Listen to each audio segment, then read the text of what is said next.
Obinwannem Igbo Global Cultural Movement Foundation. Obinwannem Igbo Global Cultural Movement Foundation. Ebumnobi anyị iweghachite ugwu na nsọpụrụ ahụ eji mara ndị Igbo n'ala Igbo. Ime ka ihe ndị ahụ eji mara ndị Igbo chawapụta dịka ugo site n'inwe mmụọ nkwado na ịhụkọrịta onwe anyị n'anya. Ịhụ na ahụhụ na mkpagbu dum anyị gabigara na mgbe gara aga bụzi nke echefuru echefu maka otito na ọdịmma nke ọdịnihu ndị Igbo. Ịkwalite ọdịmma ndị Igbo site n'igosi ịdịkọ n'otu na agamnihu. Ịhụ na ndị Igbo jikọtara onwe ha dịka ukwu asịsa were ofu obi na-arụkọ ọrụ iji hụ na njirimara na omenala ndị Igbo na-achawapụta ka ihe na mba ụwa.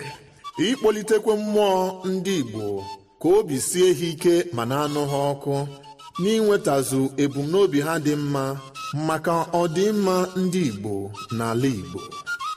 N'ikpeazụ, ịhụ na onweghị nwa afọ Igbo ọbụla gaala azụ na mbọ ahụ a na-agba maka agamnihu ọdịmma na nkwụdosi ike ndị Igbo.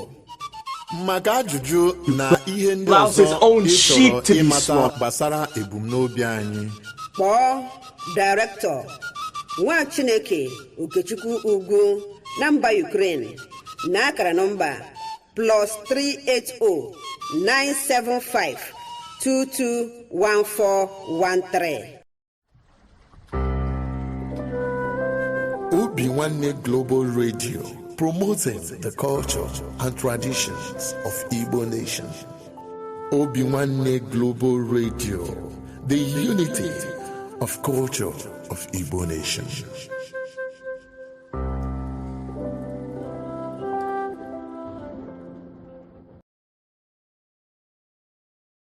Governor Aliyah, you claim to be a priest, a reverend, a shepherd to the Christian flock.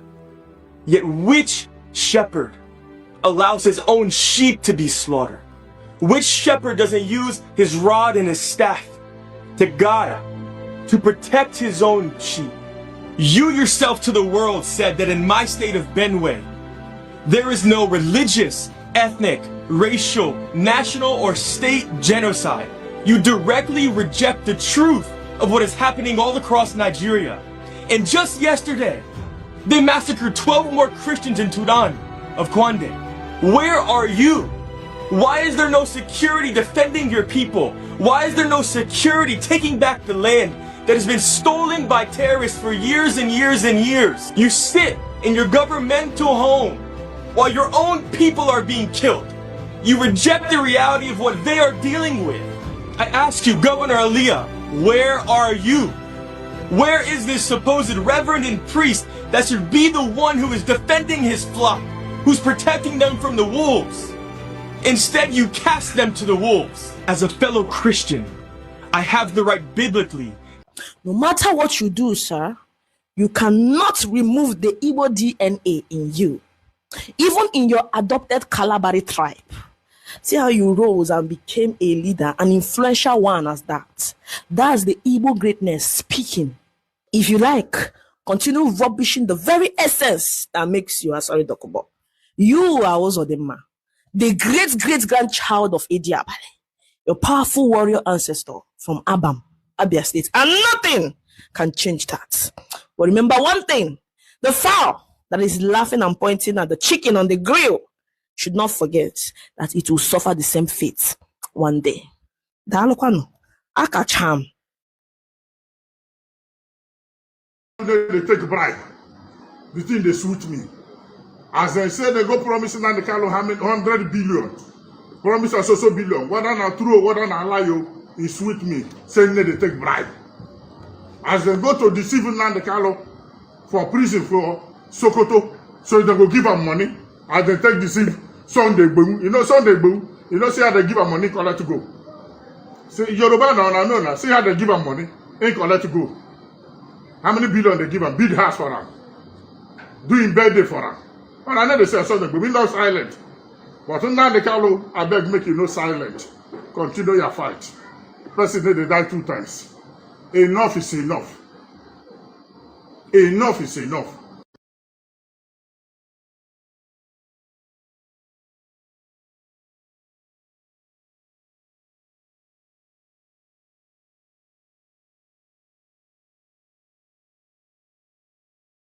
love money. Now, let me ask, who stole Igbo properties and call it abandoned properties? Who stole Igbo properties and call it abandoned properties? Who stole Igbo money in the bank after the war and gave it to their tribesmen? Who? Who sold their ancestral lands and properties in Lagos to Igbos? Who? Who wants Igbos to remain in Lagos and pay taxes without representation in the government that collect revenue from them?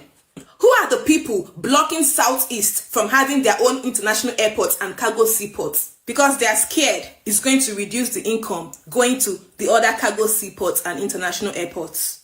Who wanted one Nigeria so they can hijack the oil wealth in the eastern region while they hide their own resources in their own region? Who has most of their tribesmen in the federal government and have all the whole juicy appointments to themselves? Who hijacked all the whole money-making departments in the federal government, both home and abroad? Who refused to share coca money and insisted on revenue control by the region, only for them to use the federal government to seize the crude oil in the eastern region and use it to build, a coal? Who are those stealing government money in billions? But Igbos love money. Igbos love money. Igbos love money. When I see about poor.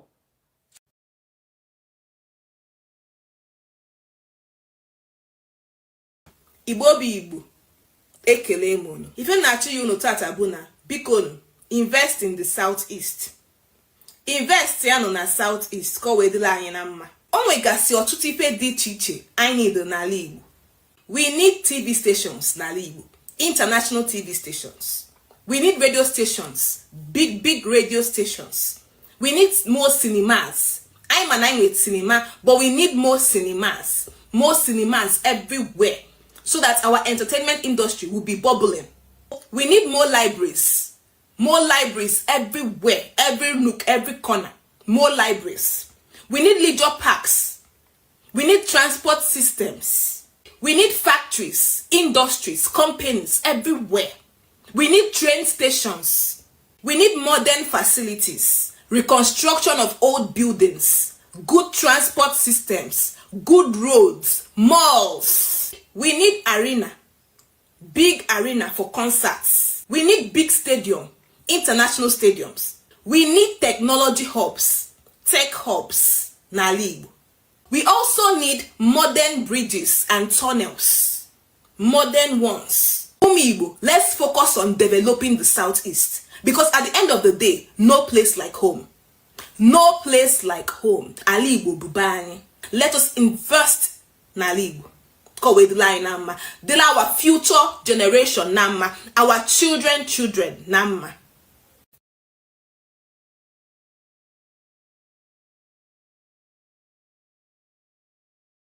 Ndewo na ụmụnne m ndị Igbo all over the world. Achọrọ m ịkọwapụta ọtụtụ ihe na vidio. First of all, I want to say that now Ebuka Obi, Evangelist Ebuka Obi, who my brother call Bolokwa, a senior brother. I love him. Everything on him and Alibu. I like him. Yeah. My name was some impression which is correct.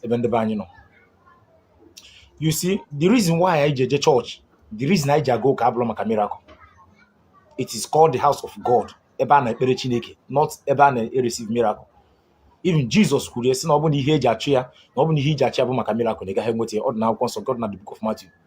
Nobody maro. Nobody Maka miracle, Kijacho Jesus. He got him with you. I'm a strong believer of Christianity. I'm a Christian. By special grace of God, I'm also an evangelist. But what we are saying is doing the right thing. That is mad use brain. Yeah? Do you know that now? Ihe Buko bin a mena Enugu State. I don't against it. But at the same time, and much wonder by that now. There is no miracle anywhere there. If we are going to jump back, all those things balance. Even Mile Willow Calabo. If for that crusade, Nemes and why somebody spanker, somebody to do it, all those things be fake. A muro hunter in an hour. Nda Bundamans, both Mebukobio, both Makaha. Ebukobi Abloni is host by crusade, no good population like that before. Le had bonk in the Mego, until had bonk not short to the whole Nigeria down. Best in the host, short to the whole Africa down. One be the Ebukobi.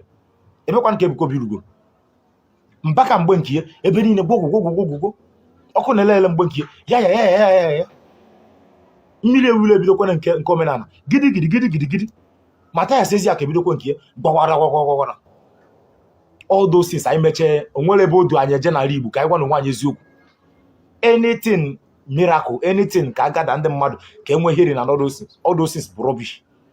Ọ bụrụ that na those things work ndị ọcha na onwefa ihe dịka America ihe dịka Asia ha ka inwe 100,000 of people na-eme the thing na befa. I'm not disputing the fact that your faith cannot heal you. Enwere ike ije ebe anyị weta ụgwọ nsọ all the possible through your faith, yes, because that's what I believe as a Christian. But at the same time ka m gwa gị eziokwu unu do 1,000 people jere ebe ahụ enwere ike ọsọsọ mmadụ ịbụa ga-enweta such law based on ihe ha believe. Yeah, let's just say sọsọ mmadụ ịbụa then ka mmadụ 1,000 over 10,000 pack jam pack ebe ahụ obodo ndị isi onye ofu anya bụ eze. Ọ bụ na Ebuka Obi ga-ekochi ndị mmadụ ha dịkwa ka anyanwa so that abịa such a crusade gathering enwe onye ọbụla bịara ebe enwetacha hearing once okay ka mma na ọ bụ na eziokwu na ihe ọ na-eme believe something, let him also coach people so that abịa ka ụgwọ nsọ zụta niile. I want you to count how many people agwọrọ ọrịa ebe ahụ. Even Mathias Eziaka na Owuye enwe ebe nwe like ya maka na Mathias Eziaka na Owuye enwe some point on the hit burial onye ọbụla ehiri na anya bụ crusade ya pụta gwa anyị na ehiri ya we confirm it and all that. Ọ bụla ehiricha ndị mmadụ ga-afụzi ndị nwa na-ehiri amarọ ka ha bụ ndị mmadụ enwekwuru any confirmation n'eziokwu na ehiri ha. All these things bụ drama. Best thing that host mgbe nke ọ jụrụ na Nigeria ya ezu ike even ọ command ma ndị winch mgbe ahụ ka ọ command chara ya anyị ka na-ata afụ even nkịta ka anyị bidogoro ịta nke bụ afụ. And if we continue like this we will keep on suffering. Na ọ bụ na anyị nwa ndị isi ojii achọbara inwe sense. Why can't us learn from the Arab? Why can't us learn from Asian people? Why can't us learn from America and from Europe? Gịnị kpatara nke anyị ji dị iche?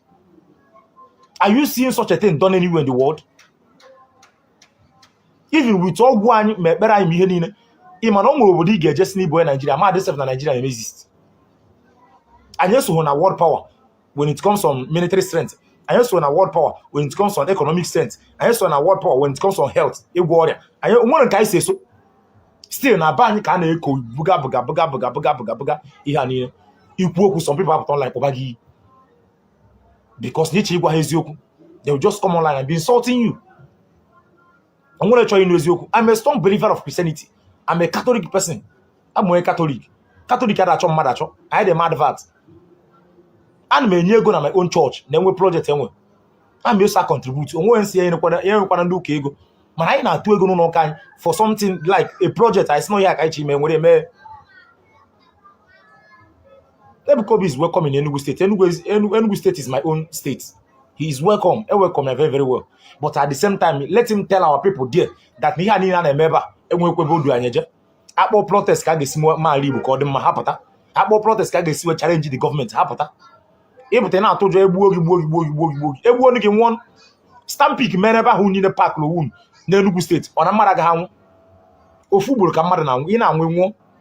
Pụta na ọ bụrụ the number of people pụtara na ministry na this crusade Ebuka Obi mere Enugu State. Pụta sọsọ na governorship elections na ihe dịka Peter Mbaga hezie election ọzọ. Ọmọ obodo change overnight na fear life. That crowd of people pụta na Abia State si na governor otu ga-achịrị ndị Abia State gaba. Ọmọ miracle a continue. That type of number pụta si na Peter Obi ga-eje ọchị. Onye miracle. Itinye onye kwesịrị ịrụrụ gị ihe kwesịrị ịrụrụ gị. Ọ bụrụ nke ị na-ekpe n'ekpere. Chineke emegola ihe niile ọ ga-emela anyị. Chukwu a ga-egburu anyị onwe ndị Afrịka. Chineke ga-egburu anyị onwe ndị Afrịka. Sọsọ anyị nwa bie na disturb Chineke.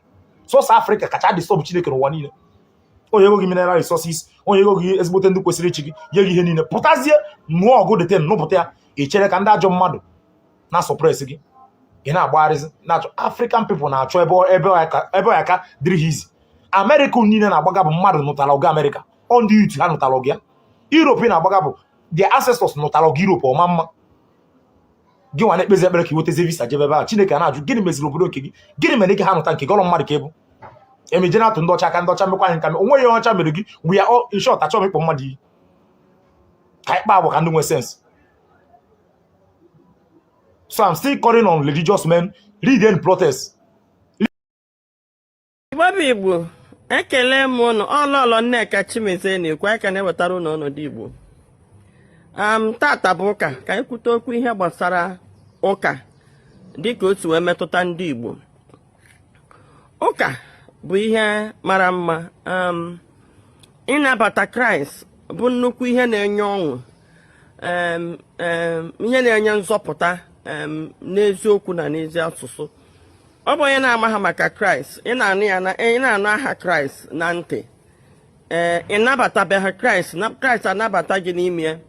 A na-akọ akụkọ dịka akụkọ ihe gbasara ụka Christianity na Kraịst, ọwụ a fairy tale, ọ bụdị a fairy tale, ọ ihe mere eme. Kraịst nọ kama na nsogbu anyị na-enwe bụ na ka esi wee butere anyị ozi ọma Kraịst abụdị eziokwu. And unu n'anya ka ozi ọma Kraịst ebutere ndị Igbo jizi na-achọ ikpochapụ ndị Igbo dịka agbụrụ, na-achọkwa ịnapụ anyị n'aka Chineke, n'aka Kraịst ha butere anyị. Ịfụ na asị nọ na ozi ọma ebutere anyị. Mgbe m bịara ghọta ozi ọma Chineke ọfụma, amụrụ m na Katọlik, bụ mgbe m bịara baa Pentikọstal, wee ghọtarị na ebe m nọ wụrụ born again nwụ na Katọlik. Ịmago katikizm, anyị bụ ndị gatara katikizm mma. A na-aga katikizm ka skuul. Ị ga-abịa bido n'afa nna, from n'afa nna ebe a na another one before ị banye n'ife omimi. Chite n'ife omimi banye na nkwado, and all these classes 1 year ka a na-agụ. Ebido m katikizm mgbe m nọ 6 years or 7 years. wee ghọta Chineke. Mgbe ahụ ka a ga-akụziri anyị iwu nke Chukwu nke mbụ, abụ m na Chukwu ngị ga-enwe Chukwu ọzọ belụsọ m. Nke abụọ, akpọla afọ nna Chukwu gị na nkịtị. Nke atọ, sọpụrụ nna gị na nne gị. Nke anọ, erotechazi m ka ị wee ghọta. And abịasị gị akpọla afọ nna Chukwu gị na nkịtị, akọwara gị rizin ị ga-eji ma mkpa afọ nna Chukwu gị na nkịtị, ọ ya wụ na afọ nna. Akọwara gị ihe ị ga-eji abụ m na Chukwu gị ga-enwe Chukwu ọzọ belụsọ m. Akpọla afọ nna Chukwu gị na nkịtị, atụriri anya ịghọta maka ịghọta Chineke n'eziokwu n'ezi asụsụ.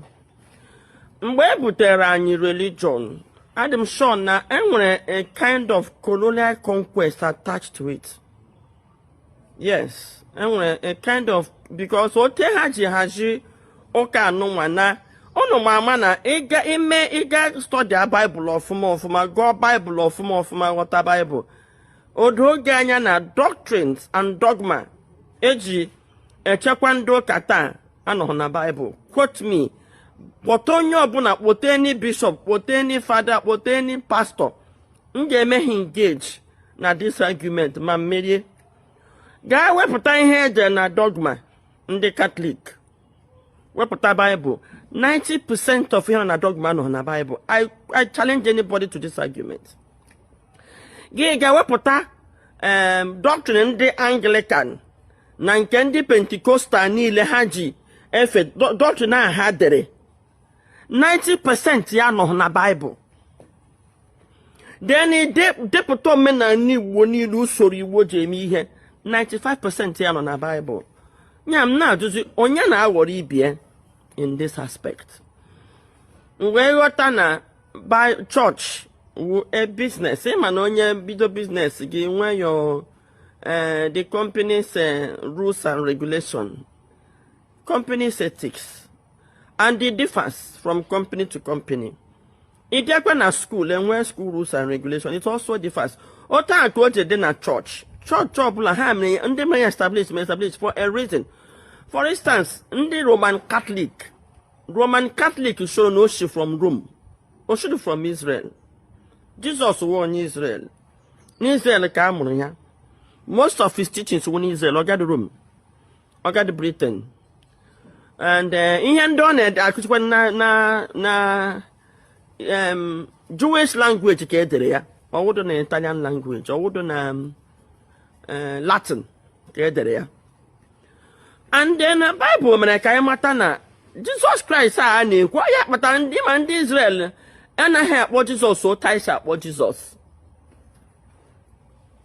maka na Jesus already Jesus aha anyị na-akpọ ya, ha hụrụ ya as a prophet.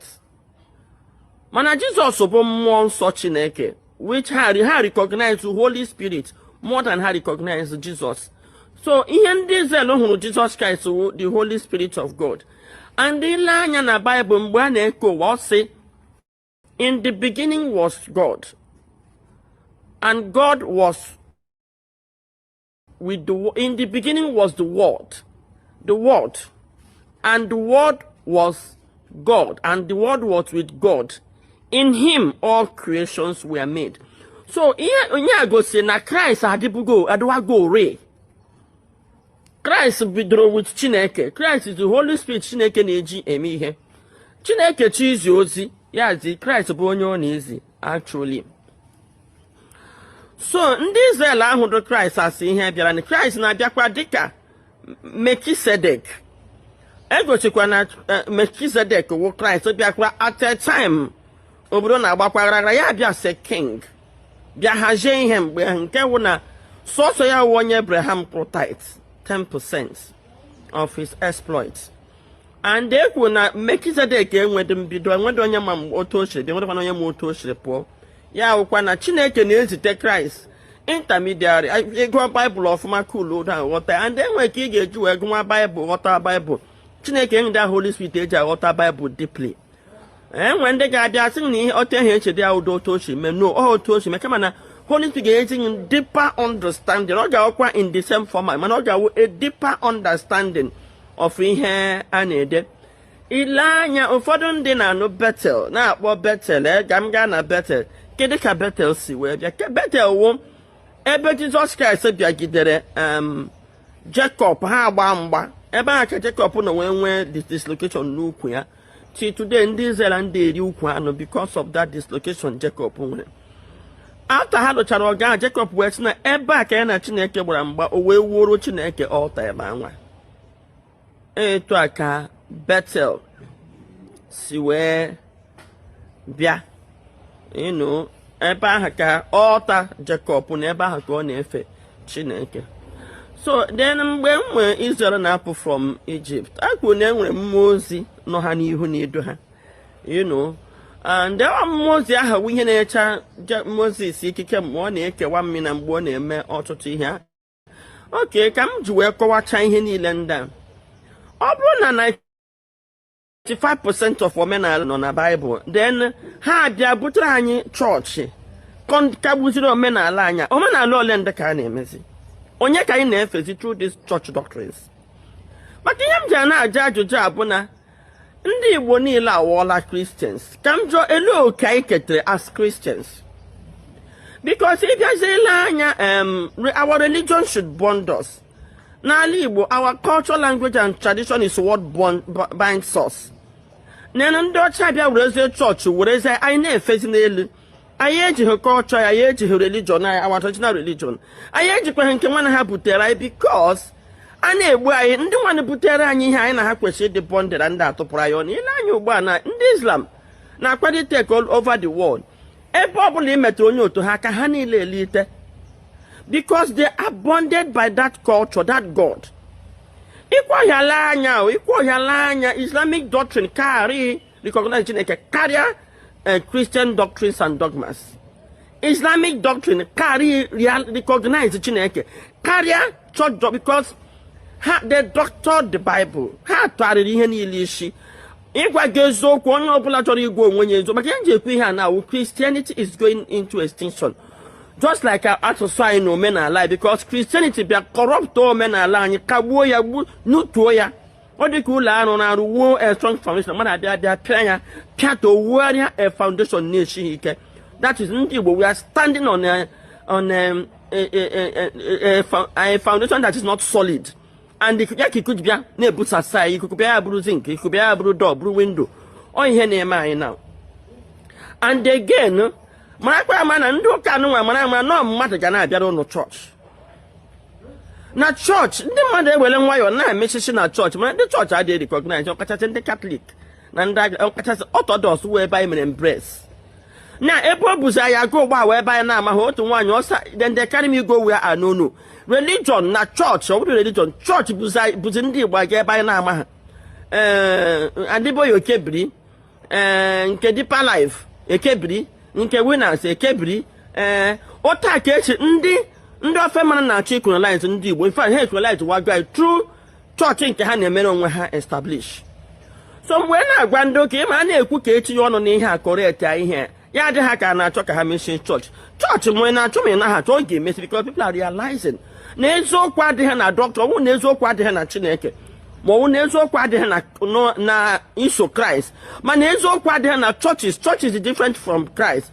Eziokwu adịghị na churches ngwele anya now Nnamdi Kanu kwe Christian aka akpara ya ndị Christian gba nkịtị ya Nnamdi Kanu rụkwa nnọọ Muslim na-ekwu ihe ọ na-ekwu aka akpara ya agbala obodo ọkụ ị na-asị nwachachasị m ka ndị Christian solite bara mba dọkasịwa gba obodo ọkụ otem ha chọrọ isi gba obodo ọkụ ọta ha ga-esi agba mana anyị tinye n'ọnụ n'okwu mana peaceful protest kwuo okwu ọta ka esi wee chọọ ijelu onye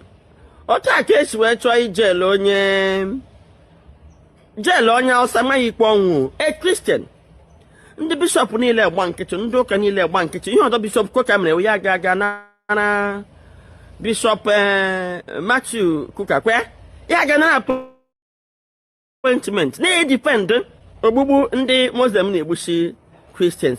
Nnamdi Kanu kwa awụkwa ihe ịhụ Nnamdi Kanu na ọkwa maka genocide jihad a ga-eme against Christians mana kedu ihe ndị ụka na-ekwu onye ọbụla mechison even ọta ahụ dị ha amaghị ma ha chọziri igbu the guy egbu so ana m eche na ndị Igbo ma ndị bishọp bụ ndị Igbo ndị fada ndị pastọ ọnwụ na ụnụ ka chọrọ inwe memba in the next 10, 15, 20 years ọ dị ka ị ga-elite leruo anya na doctrine ilekwa anya ndị ọcha nwa butere ụnụ ihe nwanụ ịhụ na ihe ha na-eme ụtọta clear na ihe niile dị against the Bible.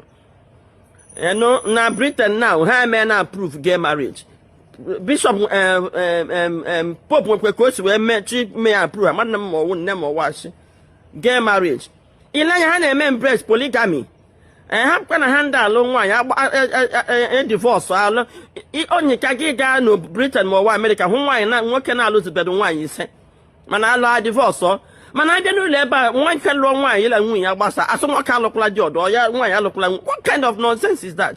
Bible ekwuru oche ahụ. So ụnụ chọkwara ịka kipo members orole mgbe ụnụ ga mana ihe otu unu si akụzi ihe ụnụ na-akụzi and again the thing na-eme ndị Igbo affect ka unu cool down go Bible ọfụma mana otu unu ga-esi megharịa doctrine unu ahụ ka ọ dogma word whichever way mana ama m na omenala anyị wụ Bible so orole mgbe a ga-ere ụtọ omenala because ọ ya wụ ihe bandra ọ ya wụ ihe ji chekwawara ndị Igbo. A lot of ihe a na-akụzi na church na-enye ndị Igbo leverage ime njọ na-enye ndị mmadụ leverage ime njọ mana omenala anyị keji ndị mmadụ from ime njọ ha ga-eme ngị dị aware of the consequences of sin. Today on the church na-eme mmadụ ya wara ya ga-aje eme nwere ihe ọjọọ o tiri aka ga-esi ya na ọ nne ma ọwụ nna ya na-atagbu ọnọdụ na Bible. So ana m achọ ka Igbo niile ka ilite tigo okwu ọnụ mana ihe a ga-eme before ndị church eburu anyị before they carry us they go where we no know. Ndewo.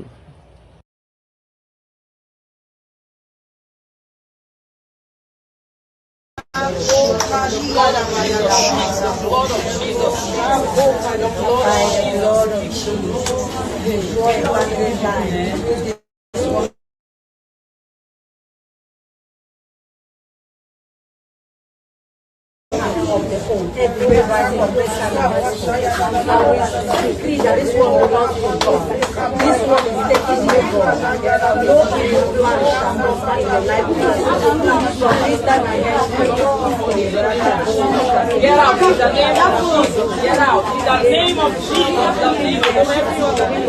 Get out in the name of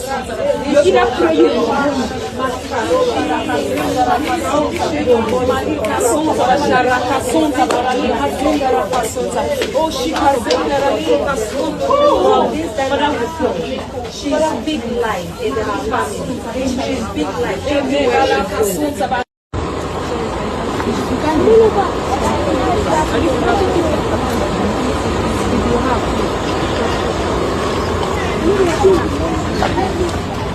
All right, so Tonto DK, you see, I don't want problem with you, right? You see this place where you enter, so that is Durumi Primary School. That is my ghetto. That is my hood. We will not let you go and carry our children to be doing all this nonsense that you are doing. Make it get limits. Now, when now only poor man children, they get winch. When it reach time for you to test your power to do your deliverance, I see one video where you say you live for car, they pray. Now you don't go inside our ghetto, you don't see anywhere where you go. You come our ghetto, carry our picking where they send go school, put them for ground, say they do one nonsense healing for them. We don't want that. When I know they ever use rich men children do them. Now only poor man picking they get winch. Rich man picking no they ever get winch. Poor men children, now they get winch. When I say, oh, now you they make your father no get rich. Now you they make your parents poor. Because they send you to them. But rich men children, and then their body they declare, they are delivered. Because their papa get money. Don't do that. Don't exploit our kids. Go and deliver your son if you want to do that thing. Take it to your child. Deliver your child. Don't take that to my ghetto. Please. I'm begging you. Those children where they see so, we they try to give them orientation, say, okay, yes, maybe they go to that school. That school now we go renovate them. That was a very big project for us last year. Now we go renovate and renovate the classrooms, renovate the toilet and everything. That front side, that project, that time we spend over 30-something million to take one. That front side, now it make me complain when I make video that time when they do election. Say you cannot remember to renovate our schools, but you remember when you want to do election. Now you don't know say ghetto children did. Now anytime when I want to do fake NGOs, when I go remember ghetto children, when I use and take get views, I use and get donations. Now you want to do your healing. Now you they carry the thing, they come our ghetto. Don't do that. Don't do that. Don't do that. Don't go to do me to do that. Please. Don't be giving them all those orientation. We are trying to eradicate those things that you people preach. That there's something disturbing them. Where did you deliver the picking from? What did you deliver them from? Only you for Nigeria. Don't do actress. Don't do politician. Don't do nyash. Don't remove the nyash.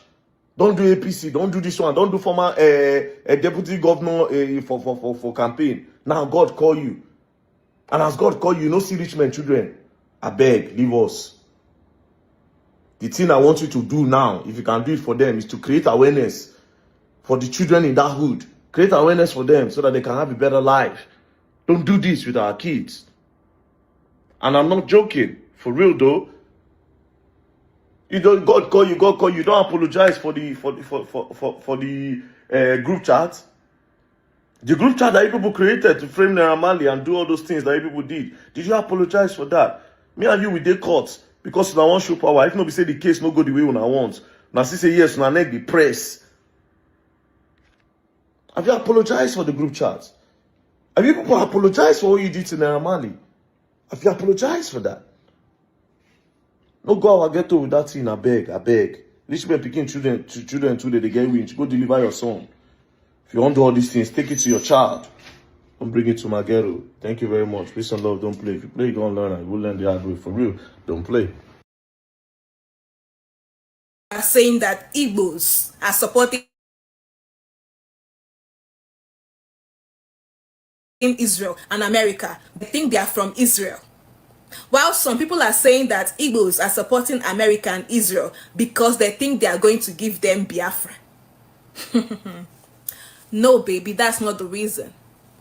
The reason is because Igbos don't support terrorism. Igbos don't support terrorists. Inugo, get that into your head and say no to terrorism. Say no to terrorists. Just because you people rehabilitate terrorists in your country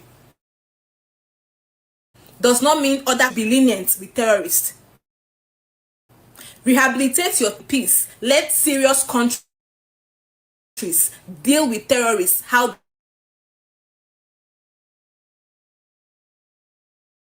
they see. Inugo. And lastly, yes, Dalon.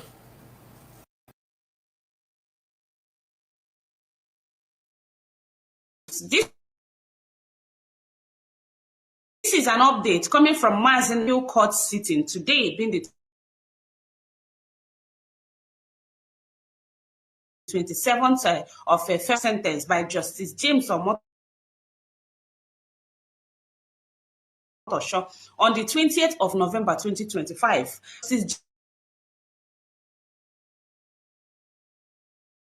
James Omotosho said if this particular judgment does not sit or to go and see how it is going to be. And today, being the 27th of 26, Mazi Nnamdi Kanu have proceeded for his appeal. As we all remember, Mazi Nnamdi Kanu wrote for his letter of appeal on the 4th of this February 2026, and today this particular case kicked off.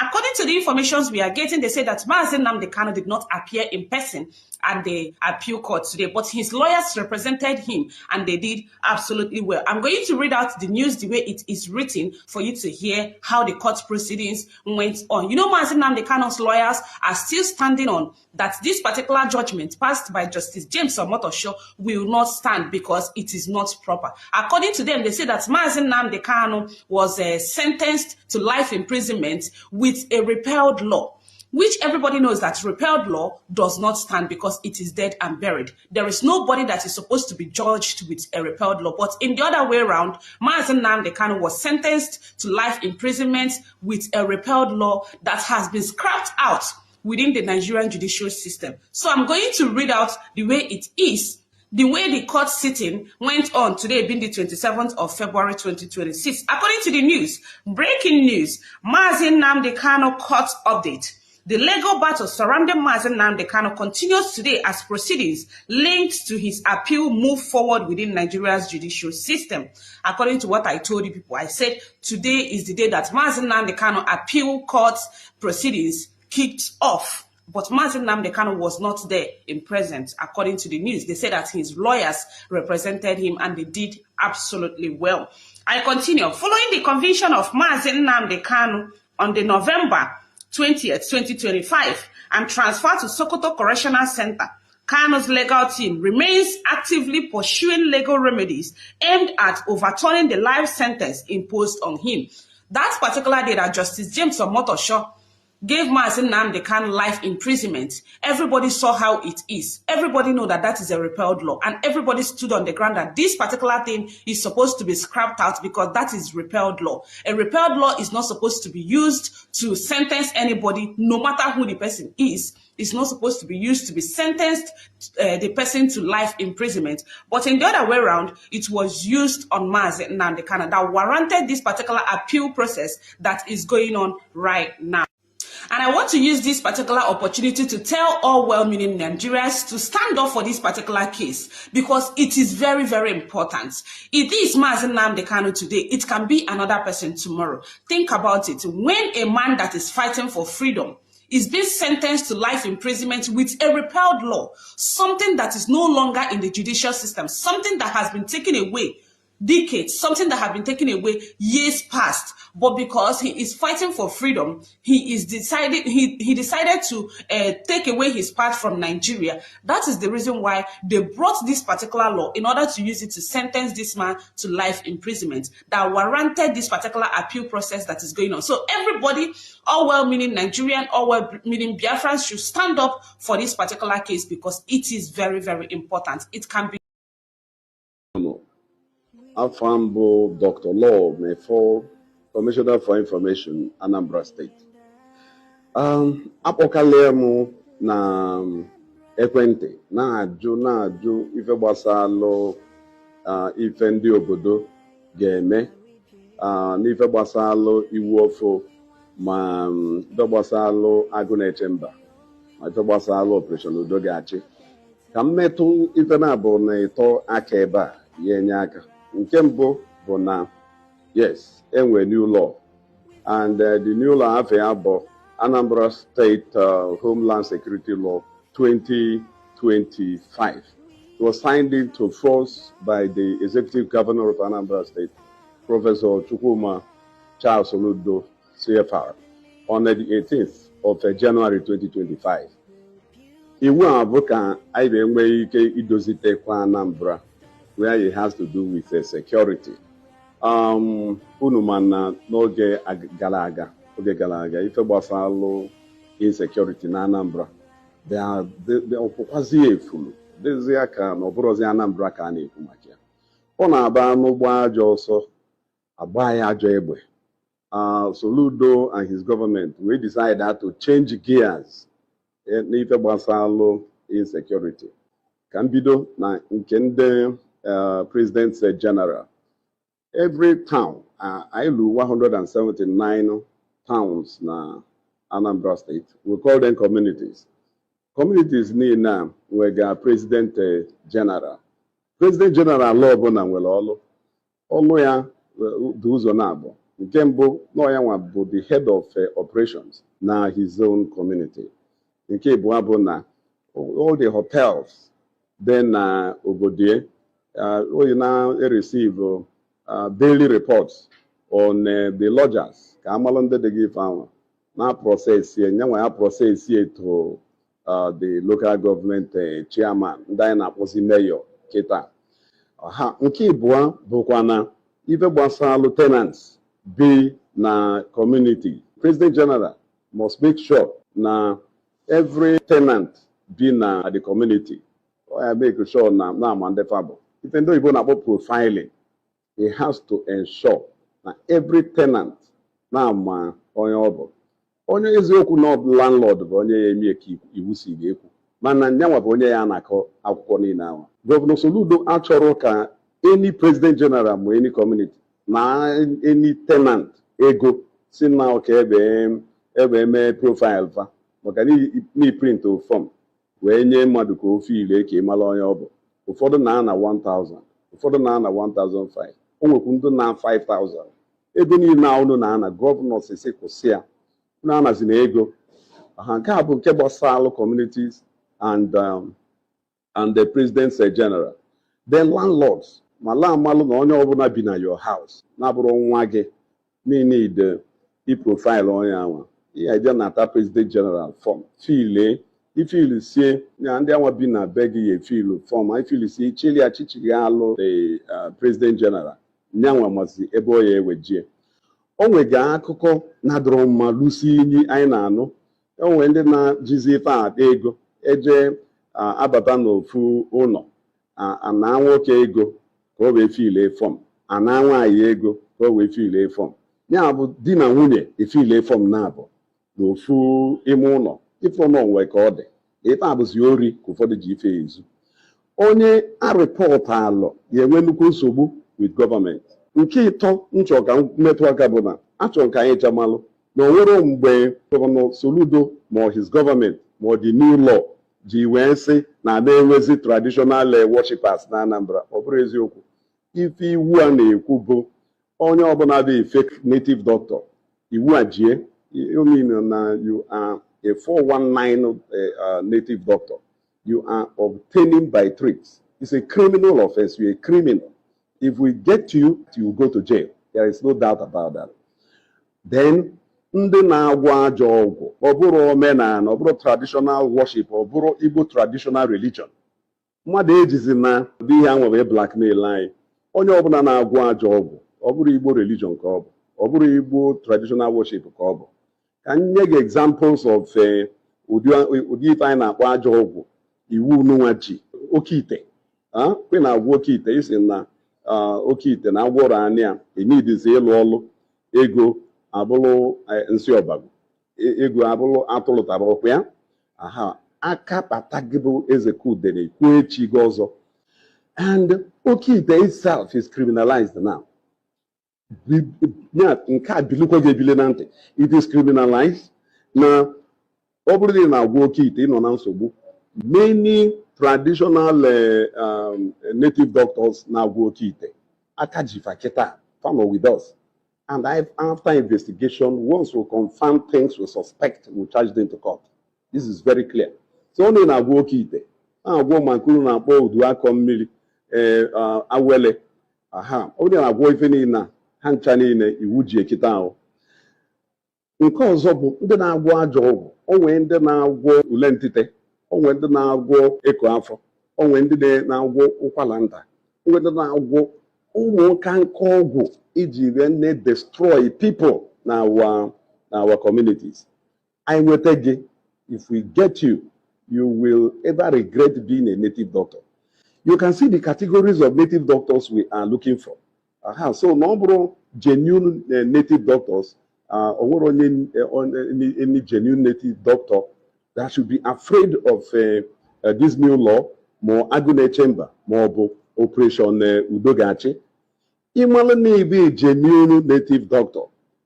Go to the President General of the community to be documented. If I enable documentation, we are not giving certificates because we are not ourselves native doctors. So we cannot certify you, give you certificate to practice. Mama, native doctors are genuine. If you are documented by the President General, he will know your address. All my Odiogwe now, say, ndị agụ na-eche mba mo ndị operation Udogachi lieutenant Keje President General yeso ekwu na ya ma onye bụ na nke ị na-eme bụ nke ezigbo n'obodo kwadolie ọ bụ na obodo akwadoro ife ị na-eme kwalụkwọ kwapụ ọ bụ na ị bụrụ onye da community ma onye Anambra ọ ka alụgo mma na join ọsọ soludo kita ọ ya ka alụgo nwa before chi ejinarị then if ikpeazụ nchọ ikwu dịkwa nnukwu mkpa o nwere ndị na-ama ogogo ndị a na-akpọ town criers o nwere nke si na-ekwu na Governor Soludo and his government nye order si na onye ọbụla na-ewu ya dreadlocks ma ọ bụ na-asa agatraus ya na ya arrest ya ndị agụ na-eche mba ma Operation Udogachi ya will arrest the person. It is not true, please. It is not in the law and there is no such directive. Even the anti-tout agency and the law establishing it, I have read it, I have not seen where dreadlock or sagging was mentioned. Those things do not define a tout. They do not define a tout and they do not define a criminal. Another disturbing message we had when they na Europe pant na Brazil, that they will be arrested and all that. Now, they now manufacture this kind of lies, this kind of misinformation. They are deliberately concocting these terrible stories to put a wedge now the way of progress. What they are doing, government is not happy about it. Amarom kai si do we why a European or fa pota he puniba ko inu ke difa fa make ai be malo ma fe pant mo na fe European. Government never said that. Government couldn't have said that. We are not after dress code. We are after criminals. We are looking for criminals. We are looking for drug dealers. We are looking for kidnappers. We are looking for cultists. These are the categories of individuals we are looking for. So it has to do with conduct, criminal conduct, and not dressing. This is very, very important. On the final note, if you hear something, say something, call 5111. That is 5111. Information in kidnappers. You earn something, you can earn as much as 5 million naira. That's a lot of money. And let me also assure you, any call you put across to our call center will be treated with utmost confidentiality. You have nothing to fear from us in our attempt to restore total security to Anambra. We are counting on all of you. Anambra Gademma. Anambra is rising. Udogachi no munnem.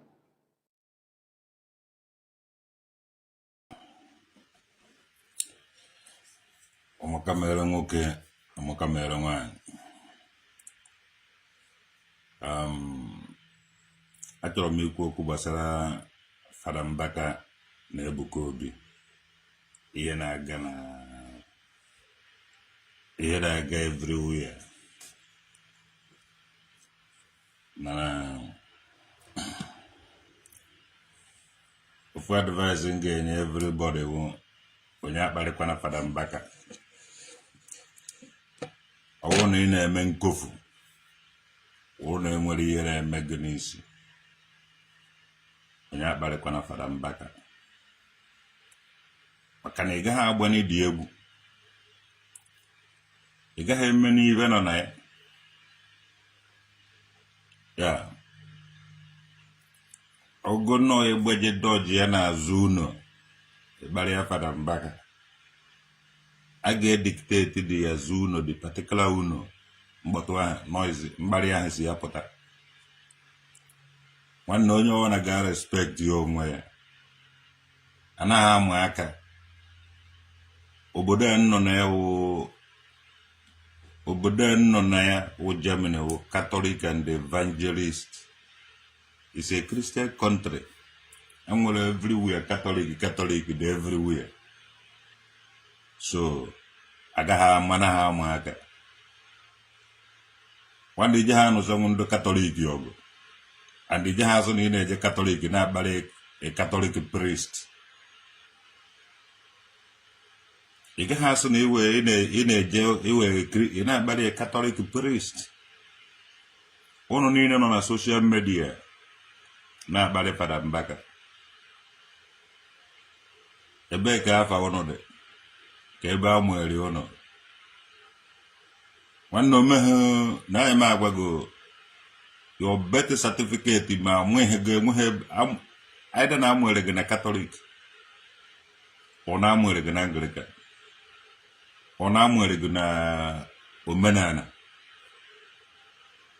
Even the Germany na akpọ ndụ nọ wụ ka njeheri wụ ka nkewasị. The secte ibe a na-akpọ no secte ama obodo ọwụ na nwere aba a na-akpọ no ndụ ka njeheri wụ ka nkewa ndụ asịrị gụba agbara otewu ohi ọnụ. Gụọ history ụnụ jụọ na onye nọ Germany gịrị ka a na-akpọ secte. Ihe agbara ọnụ. Onye ọwụna na-agbalị Fada Mbaka ị na-eme nnukwute mistake. Ije ha defend nwunye, ị gaghị apụta nwunye ife. Enwere m ike ịgwa Fada Mbaka okwu, yes from ancient religion. Yes from ebe enwere udo na ududenke. Ndị mụrụ m na-echi, ndị mụrụ m wụ nze na ọzọ. So echikwuru Fada Mbaka nze tufu echi Fada. APC have consolidated themselves. Yes. The same party you are saying is the cause has worked so hard that it looks like there is an express way in winning the next election. Yes. Do you know why? Because what we have is even political banditry. Unfortunately, Nigeria does not have a National Assembly. No, we do. We have the Senate and the House of Reps. Okay, in your opinion, what we have today is Tinubu's daycare. It is a daycare for Tinubu's children. And don't take my words for it. Take the words of the Senate President, Godswill Obodakpabio. He said he read the letter inviting them by the wife of the president. He said the first lady said we should come and have dinner with her. This is an invitation from a mother to her children. So are you aware that Akpabio is Madam Remi Tinubu's son? So if a mother, Remi Tinubu is... Maybe you didn't mean it that way. Okay, well, I want to know the explanation. So if the first lady, Madam Remi Tinubu, is their mother, who will be their father, President Tinubu? So what the National Assembly is there today to do is to ensure that they push the wheels and the privileges or whatever that are the opinions of the president, and not to become the hallmark of a democracy. And that is why during the Ramadan break, you could hear the Senate President telling the president that we are loyal to you. Mr. Sheung, the National Assembly is the hallmark of a democracy.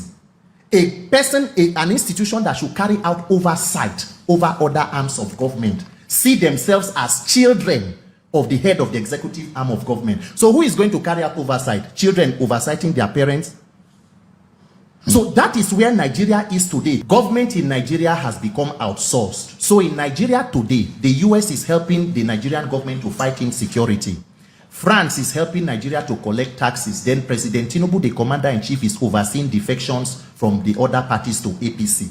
Let me make it clear, as I have said on other forums, if there are free and fair elections in Nigeria today, before 1 p.m. on election day, the defeat of President Tinubu and his APC gang will be announced. Biologically, even the president is frail. The personal physical stamina that is needed to govern a country like Nigeria is absent in this government. Look at the outing in Turkey. Nigerian APC people are standing on a mandate that is collapsing. That is where Nigeria is today. President Tinubu should be fair to himself. You have lived to a good old age. What has God not given yourself and your family? A former governor, senator, your wife a senator. At what point do you say you should make sacrifice for the country to move forward? Where you allow young persons with the mental agility. Old age is not a curse, it's a blessing. Why the desperation? To hold on to power at all means. President Tinubu left. America came and dropped bombs in Nigeria in December 2025 on Christmas Day. 2 days after that, the president jetted out of the country to France, spent a total in January of about 27 days. He came back on the 17th, then left to Turkey without addressing Nigerians about what exactly is happening between the US and Nigeria. Guess what? It was while the president was in France, Nigerians then heard that you gave the second highest national honors, GCON, to your personal friend, Mr. Gilbert Shogri, a convicted money launderer in the United States, who was also convicted for aiding a criminal organization. What a country. Is this a precedent? Is this what leadership is about? But, I mean, you seem to have a grouse to grind with the president. Not the president, with the government. I don't know President Tinubu. I have no business with him. I have a problem with the office. You don't like the APC? I don't need to like the APC. The APC should love Nigeria to defend and protect. And you don't think that the APC is doing the war for Nigeria? You make your assessment. Are they truly representing the people, or they are there to represent themselves? Uncle Sheon, did Godswill Obodakpabio contest the APC primary to be a senator, or he contested to be a presidential candidate in the APC? How did he end up in the National Assembly, let alone becoming the chairman of the National Assembly and the Senate president? So we need to interrogate how the people who got there found themselves there. And then we ask the question, is the Senate president representing a senatorial district, or he's representing Tinubu and subsection of the APC aspirations in that assembly? So as a people, when you talk about policies and whether in 2027, my principles and loyalty to country are constant. Uncle Sheon, do you know that in Katsina State, according to Dr. Usman and the report, terrorist elements killed an ACP, Aminu Dai, one of a fine police officer who was taking the fight to these terrorists. They celebrated the killing, and then they had their usual stakeholder summit that they wanted to have a peace deal with the government. And guess what? The terms and conditions of that meeting were set by the terrorist element. The leader, according to the report, is Jankari. They told them that law enforcement should ensure that the police and law enforcement who will come should come in mufti. And guess what? The terrorist leaders came in the uniform of the slain police officers. In Nigeria today of master strategies, terrorists hold meetings with government officials. And guess who sets the terms and conditions? The terrorists. May God forbid this as leadership. What Nigeria is today is the textbook definition. What Tinubu is providing for Nigeria is the textbook definition of how not to govern a country. President Tinubu and APC should know that power is transient. No matter how long you stay in power, if you don't leave power, power will leave you. You cannot be commander-in-chief forever. Through one way or the other, you will leave. Even the greatest of dictators have an end. Let Nigeria be. If you want to become Pharaoh, Pharaoh, let my people go. Nigerians must liberate themselves.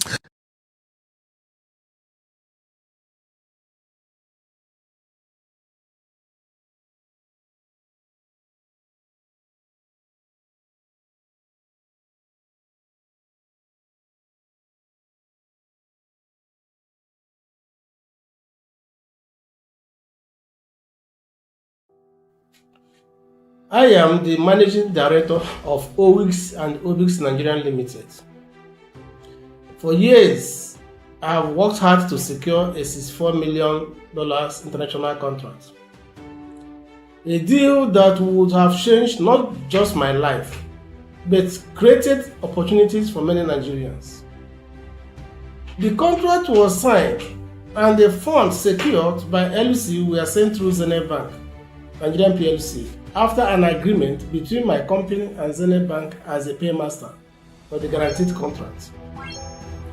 But shortly after the secured funds arrived, the unexpected happened. The bank began to make new financial demands that were never part of our original agreement. When I refused to grant those demands, everything changed. The contract, which had a strict liability clause, was suddenly terminated by breach of LC confirmation by Zenith Bank after receiving payments which it deducted from the company account. It refused to confirm. And funds belonging to the company, which was entrusted to the bank, suddenly disappeared, unaccounted for. And years of effort collapsed overnight, automatically activating the liability clause of the contract. I have reached out privately for resolution. I have contacted lawyers, human rights advocates, and even the authorities, but no one has been willing to take this matter seriously. So I am speaking out today, not just for myself, but for every Nigerian who has ever been silenced by a systematic justice system, by powerful institutions, where all they wanted was fairness and justice. I don't seek pity. I seek accountability. I believe that the truth deserves to be heard. And I'll continue to speak up until justice is done. In a series of upcoming videos, I will present clear and undeniable evidence of what transpired.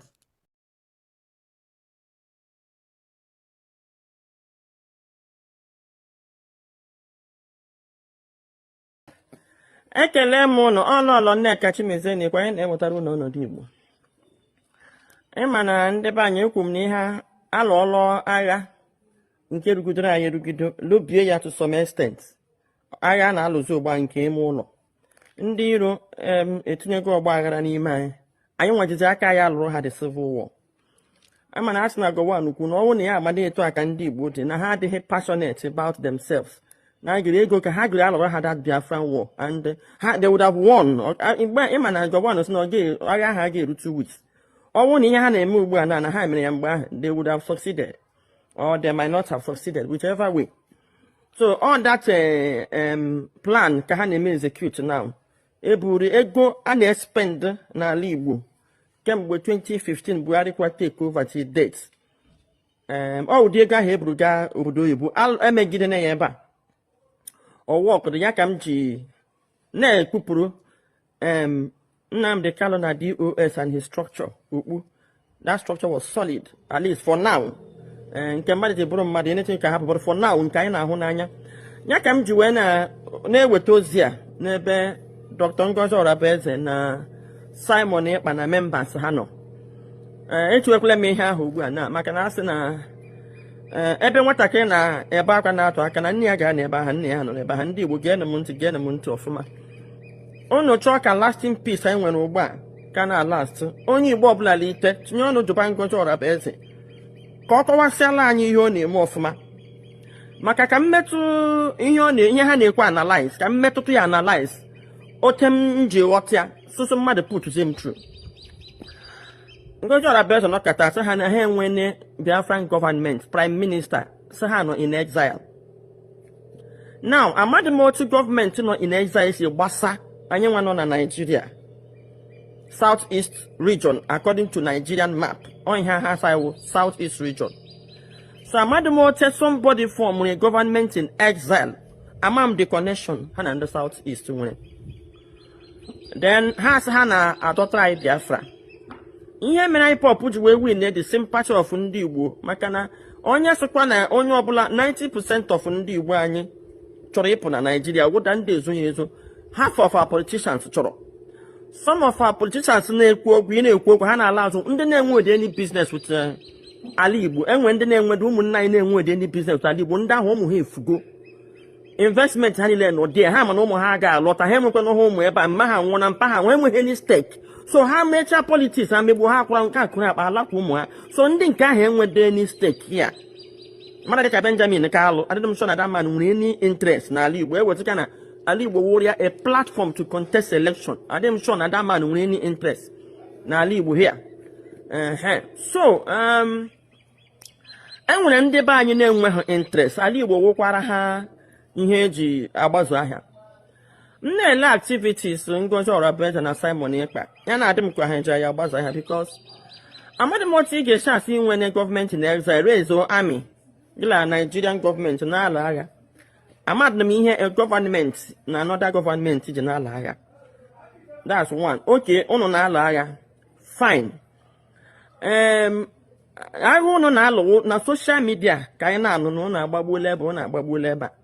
Then na-akwụ ahụ na m ọtụtụ oge gị kwuo sị ọgba men Liberation Army nọ n'ime ọhịa. Now, ya bịa na-awọrị m n'ọtụtụ oge this Nigerian government military pụtagoro mewe ndị be gị attack your citizen. Anyị ahụbeghị any challenge ekwele m ihe mbụ ka m kwukwa ya again. Several places ndị amị nwere onslaught. And that onslaught will, because of your broadcast, they would always respond to your broadcast because a na-eme agbagbuo ha, unu claim more responsibility.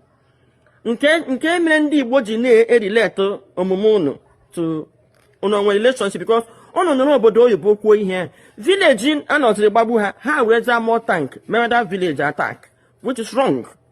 Ihe ahụ genocide ka ọwụ.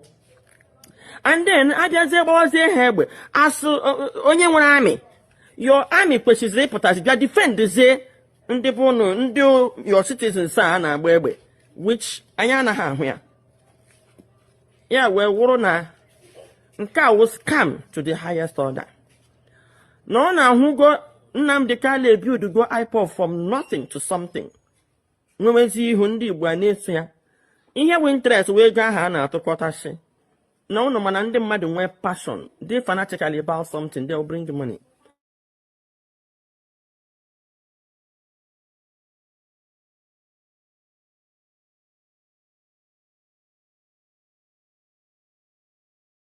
Otherwise, the other government or another here the IPOB. So when I'm not freedom fighting, anybody outside IPOB no katakwaga, he will tell so now we're freedom fighter.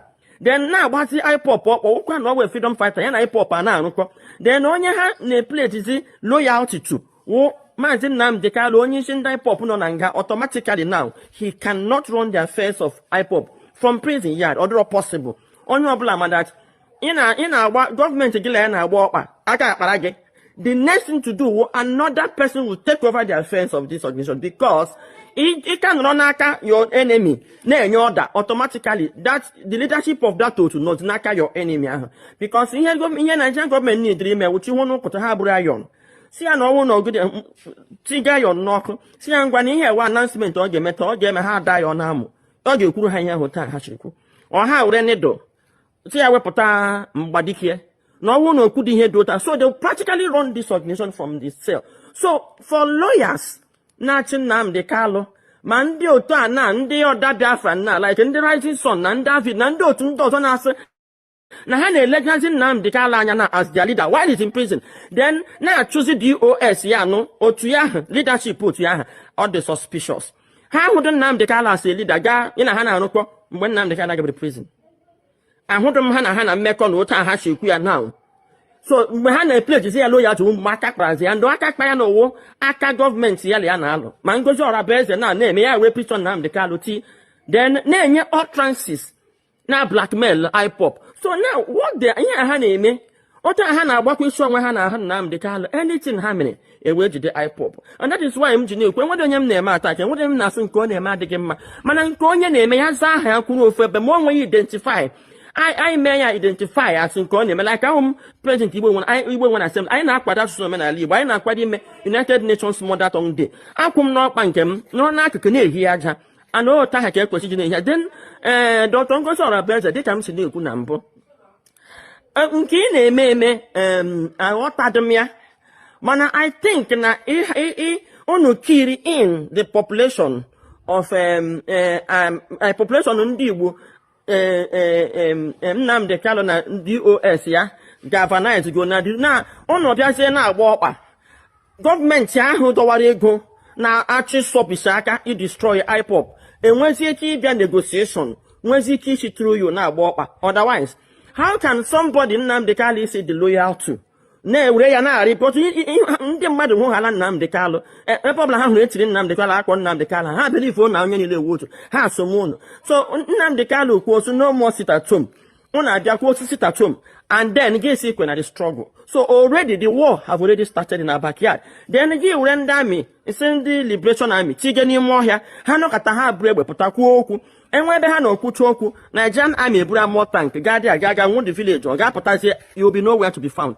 So I will feel na ọhụrụ na mmadụ ndụ oledo onye n'ugwuru onye ọcha 200 and something million or billion then rechi onye ahụ stadium na-emeghị ha exist. Ọhụrụ na mmadụ ndụ nwere ike igwu mmadụ wayo na rest stadium. Dr. Ngozi Orabe said this your Biafran government in exile wo 419 yiri that 419 that man who grew with stadium. you know, brainwash and the mother, they actually believe on you when the government. You just now walk parallel to IPOP.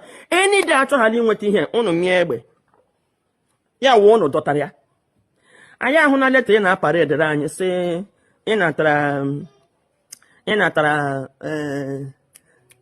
Donald Trump when you letter, and I go on me. If the letter congratulate, I had the letter respond to it as simple as that. And when any promise, and when you hear what's up, Biafra, mana, then brainwash celebrate to again. I pop on our own and do cook, and double and then hack and dip. My pop on go, Ilani, when a government to wipe up a happen on, no, I pop on here, Christian genocide. Put out the hand I get Jahana, they are no. Man was to watch or you wish on your blood if touch an letter. Now, in your name, you are not choosing IPOP, no. The DOS, I know how we, in what DOS or by now, we will control IPOP. IPOP, Pagasa. Well, I people, Kaimorania, no people, Kaio, no one people, let stadium, now make his it, now my dear win. And now, on a high level of, only here, Anna appear, oh my God, pay. Now, able to would them, no, son, I got good and Charlotta. Because all are better than a Simon Equanankere. On the bike, I had your pooper. Kaimon, I walk out, where I came when effort to pull out a command. Until the doctor goes on a better, they are Kowara, you mean in the by Biafran government in exile. And right here, now, Babu citizen, yeah. I know that the leadership of Nigeria, I may abide. They don't do anything, and yet, how clear more, how Biafran getting one in exile. In how the biggest scam of the century. Or actually convince they should do something better. And too cheap. On your blana buy into this bullshit. Any trigger main operation. They won't. All of you, in our leader Garibena, Kenya. Maka some of you na ako hejuru no. In our leader Garibena, Kenya bo. Some group in Kenya may organize where see our leader now and when they show support to Biafrans. Here through ESN, okay, when any do ESN anya and for the preparation of restoration of Biafra. So that group na Kenya we made the thing organized. Where what our leader see our leader ni know and nanda ya support to ega no the billionaires nanda ya support na that meeting. Na has now leader ya anu ya ka di sure ebe the money na aba ka di very sure ebe the money na aba.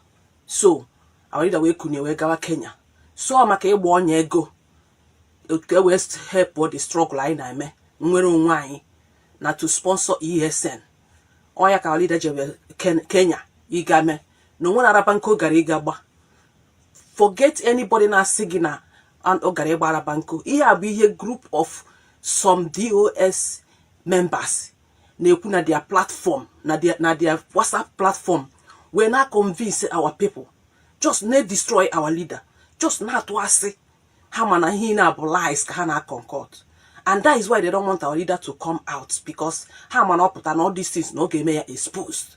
So anybody telling you that now leader Ghana Kenya e got you wine no Ghana Kenya ijemenka oh na agwa no ihe wan nti onye eju na lie and my wound from the right source. Someone I won. Ian na won here from the right source. So ihe gara Kenya he may we 1 year ago. So all trapped ka ndị Nigeria set our leader. Through some of ndị Biafrans no na Kenya. And we may organize. And all when our leader makwa face ya na struggle la. E got go. So nyama we gazie Kenya ka oga me Ghana odie ka me the raise the money. You gotta go. So before her we kidnap warrior. So anybody in after that say on our leader menka, they just want to destroy Mazin Nandekano for nothing's sake. You wanna destroy ya ka hafuna de any money na bata from IPOB. Na how some of the DOS Chinasa one keta Chike doziem abanyim keke oda Isaiah Oba Patrick Ikem Austin Shika ha Emeka gift ha anyị king ọ ka ha na ana-akwụ ha salary ha na anata salary na this struggle and ịkwụsị this money na ịkwụsị to contribute to these dues na efu na ha niile disappear nye ha 1 year na Facebook ha disappear. So that is the only reason ha ji wee na-atụkwudo Maazị Nnamdi Kanu asị just ka ha wee close o chapter ya wee nwee ike wee na-amịkụ Biafrans. So anybody telling you that Maazị Nnamdi Kanu gara Kenya ijeje mee nke a o jere nke ije mee nke agwaghị ihe ntị echie o jere ịchụ nwaanyị egosighị video, let them bring out that video, let them show you that evidence. Oge akarịgo mgbe mmadụ na-eme okwu ihe ikwe o agwa gị isi I want to see evidence. See them, see her, show me evidence. If you hear na ekwu na asị ka nothing, don't know ihe bụ eziokwu ihe na ha na-ekwu. They just want to destroy our leader. Ka ha na ha continue with the struggle. Ka ha wee ike wee na-ezu oshi, ha na-ezu na-eri ego ndị IPOB because none of them enweghịzi aka ọrụ, ike adịrọ ha arụ ọrụ. Ike mụ na-agwa ya ike adịrọ ha arụ ọrụ. So ha rely on ego ụmụ Biafrans na-atụ na true dues. Ha nọkọta ha gba onye ego fundraising, ha nọkọta eme nka ewere ESN wee na-eri unu mugo. Why na Americans on the American support to ESN as it stands now? Ego ni na na-akwụ ndị IPOB na-atụ since 5 years and now they kidnap our leader. Ask them, why are they not come out and account for it? Why are they so wicked like this? Because of ego. So Biafrans, I'm telling you guys, anybody telling you that Maazị Nnamdi Kanu gara Kenya menka o jere ịgbara banko menka asị ihe ọ gara ime igadi eme for the me and you concern struggle anyị nọ n'ime ha just na blackmail this man, ha just na blackmail nwoke n'ọrụ ma walida n'ọrụ onwe ya thinking that na ọ ga hapụtazi ebe ahụ ọ nọ. Ha amachaghị ihe ine ha mere mana walida pụta o mepe ọnụ once walida mepe ọnụ kpụwam that is ebe na-eke uluo una ghọta nke bụ eziokwu. So I am telling you people, ihe walida je na Kenya ime bụ onye ego Nigerian government set trapped through Biafra, some ndị Igbo, ndị Biafra, ndị Nigeria nọ na ndị Nigeria nọ na Kenya, even ndị Biafra nọ ya according to otu nsi wee nweta the news. So ihe ọ gara dị ije eme ka eje gba onye ego ha wee set area trapped ogazie dị ha wee kidnap ya. So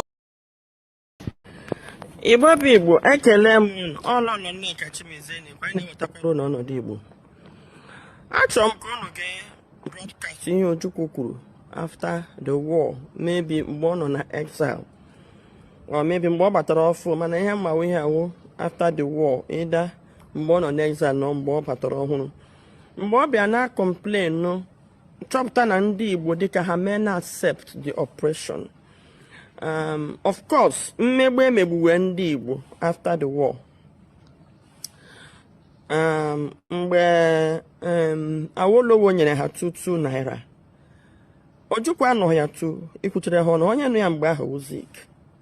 And then judging by broadcast Zik mere in 1970, onye ọbụla ga-aghọta ihe ndị Igbo jizi wee mee accept ọnọdụ ọbụla e nyere ha because Ojukwu wee onye isi ha anọghị ya. Then Dr. Nnamdi Azikiwe wee onye kwechiri wear the shoe, take over from Ojukwu, push for their interests. From his broadcast, ịkpọ ha tyrant for ịlọgụ defend onwe ha na ịgwa Nigerians na rebels fought against our fatherland. Showed ndị Igbo that is actually defeat, so they accepted the defeat.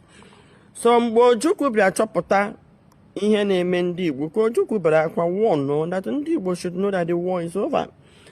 Ọ bụrụ na asị na agha ebiele abịa na-etreat unu and the Berabiunu kwesịrị resist ya. That was actually when Ojukwu was pushing. But this war, all the other ndị Igbo na-alụso onwe ha ọgụ started after the war. And onye bidoro ibuso ndị Igbo agha awụ Dr. Nnamdi Azikiwe by utterances ya na ihe ọ na-ekwu. And Ojukwu was onye na-push for the interest of the people anọghị ya. So over time, Ojukwu nọ in exile. Ojukwu nọ through exile from 1970 to 1983. That's 13 years, so a lot of time. It's not a decade now. Yes, a decade. 10 years is enough for people to adjust. So Zik lead ndị Igbo for a period of over 10 years. Ndị Igbo ma adjust to ọnọdụ enyere ha as people that were conquered in war. So before then, Zik cover the whole leadership ndị Igbo niile. So the leaders and all other politicians achieved that time. So the political foundation Zik Ojukwu Bata, Ojukwu could not be able to change it, even Ojukwu na Bambo could change ya. And when a kind of division, leadership are the two, ndị na-eso Zik na ndị na-eso Ojukwu. Oh yeah, one or that I know today. Now, the foundation, political foundation Zik created Liri, Etole, Bambrogu. While Ojukwu's ability to present a better life for ndị Igbo na diminish, few people won the kaji anaka. Unfortunately, the politicians Zik also hijack their power. Oh yeah, man, no that. All the mpa na imepesi ihe nda video this conversation so that man the politicians more obula gano because idozi Igbo and the unity of Igbo and the defense of Igbo onye obula ga-eme. Ekwete gem na ga na alụ onye na-enweghị nke ọ na-emete a put pressure using medium onye ahụ ga-aghọta. Before anyị ga-enweta onwe anyị niile ga-agbakọrịrị unite ya wite eziokwu confront ha and then na-ekpe na Chineke ga-egbete ndị nwere interest ndị Igbo to take over the political class of our Igbo. Or ya would the only solution. Or are the very few. We can continue to put pressure until the budge. I think I like no okwu Ojukwu kwuru. Murazie ono get kemeno go nke Zik kwuru. Chikwa no press conference Zik then nke a nke Ojukwu kwuru interview Ojukwu granted. Then nga ewetekwuru unu nga ebido mewa analysis nya nke ihe ma ihe na-enwe no propaganda no we ha. The media is there. Nke na-ekwu na-ewepụta the evidence onye ọbụla were uzie eze ya go ire ya ọnụ. Then nga like ka unu comment on the comment section. Ka anyị mara ebe ebumnuche anyị na-aga mana ụta anyị ga-esi wee lụwa ọgụ a. Ndewo. Certain people have created a vested interest in a sort of situation which could possibly consider unhealthy for our people. There is a sort of siege mentality which our people have acquired as a result of the end of the war. I believe this will cease. I believe that people must face the fact that the war is ended. They must feel free to partake, to serve, to benefit from Nigeria. They should have no inhibitions about being Nigerians anymore. They should have no complexes.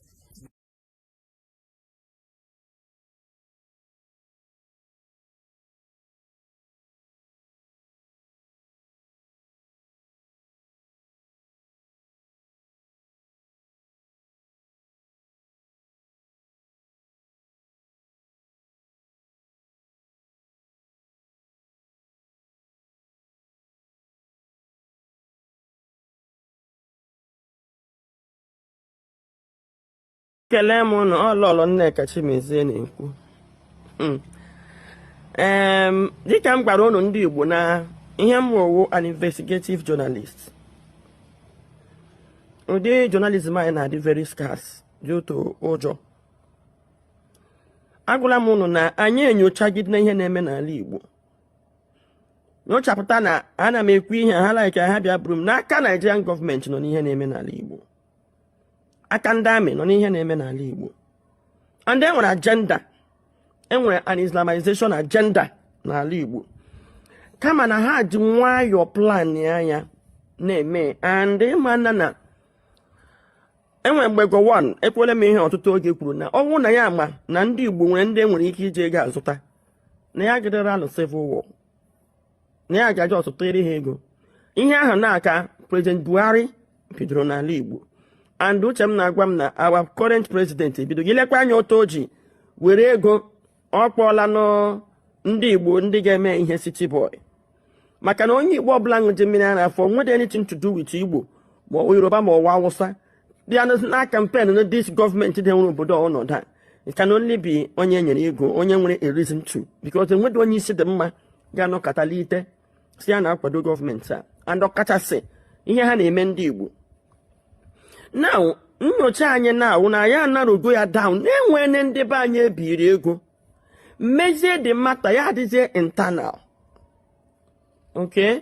Nya a na-elezi ihe anya like ihe na-eme n'ala Igbo na ha chọrọ ha na-atọ ọnụ gị ya ka ọ wụrụ gịnị ka a na-akpọ ya nya and then when a military group rise for self-determination and na ha brugo arms. So that was why mgbe ha batara China mgbe ha batara na Igbo na late 2021 kwa ka 2022 eli ka ha batara ihe ahụ. Noisha na checkpoint na harass ndị mmadụ mbụ ndị amị. Mgbe ahụ na IPOP are not ready to carry arms. Ha create their own IPOP that will carry arms. Create ya wụrụ ndị autopilot. Ozi Simon Ekpa ahụ onye nyere ha the leverage na even ndị America ha na-ele ga ya n'ala Igbo. Due to ha hụrụ nke anyị as a genocide. Ha hụrụ ya as freedom fighters brule arms. Ịma Nnamdi Kanu so ha chọrọ inwe nweta onwe na agbagha egbe. Because ọnwụ na agbaga ha egbe aha nwee this kind of killing enwe n'ala Igbo. Ewetaka activities of Kedafia, activities of Simon Ekpa. I didn't enwe any reason. I get amakwa na ihe a genocide ka ndị commit n'ala Igbo. Like with genocide ndị aga member ha gbara eko toto ọkụ. You know, all genocide dị here, pure genocide. Mgbe ha mere ndị amị personally megashiri attack, open attack in some areas.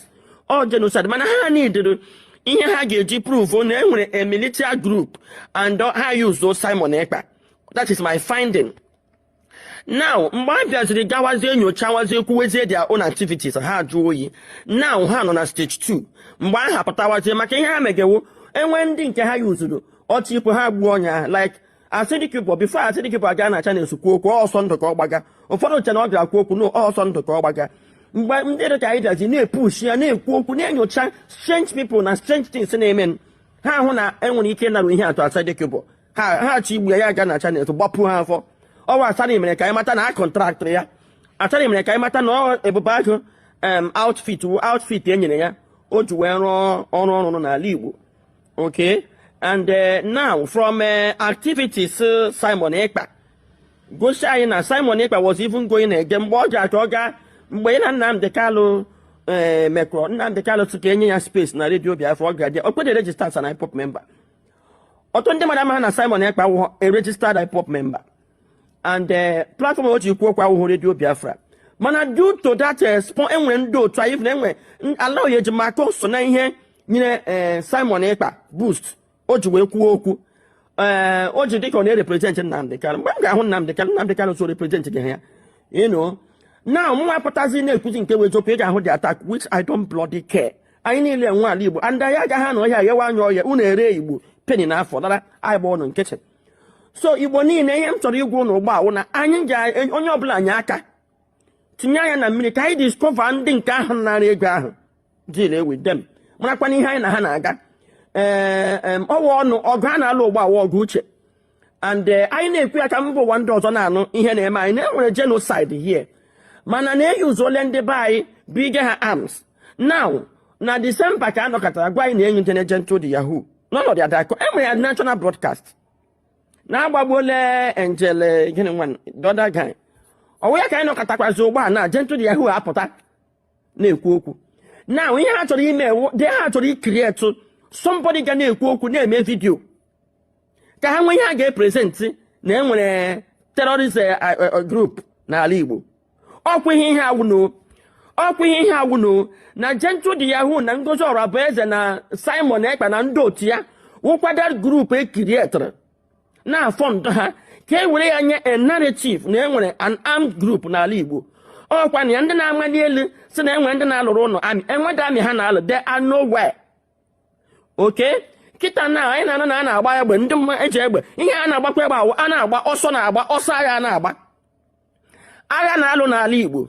Biko onye ọbụla makwa ihe gwanụ ndị amị ha kwa ngwongwo ha chi n'ala Igbo laa ha na ọ naghị afọ ya enwe ya menwuru anyị ọntụ obodo dị iche iche rezuwe vigilante and ana m ayọ obodo ọbụla rezuo vigilante enwedela ebe ahụ a na-agba egbe atụ ndị ahụ n'ime ọhịa ka awa n'ọhịa ọsụ niile biko nụkpọ na n'okwu ka a gawa ọhịa ndị ọsụ ihite ọkwa ka mmadụla ebe boys nwanụ nọ ọsọ ha agha litekwenụ before ya ọsọ ha chaptọrọ ọsọ ihite ọkwa fully and ihe ma na ndị na-achọ ọsọ ihite ọkwa ma ndị PG ma ndị niile aka ha nọ na kesi ọsọ ihite ọkwa onye enyere etiri na social media ya na hype agbagbu eyu mmadụ ya sọ ndị ESN agbagbu ọkọ ya sọ ndị ESN moto gbuo mmadụ ya sọ ndị ESN A lot of things not do beg.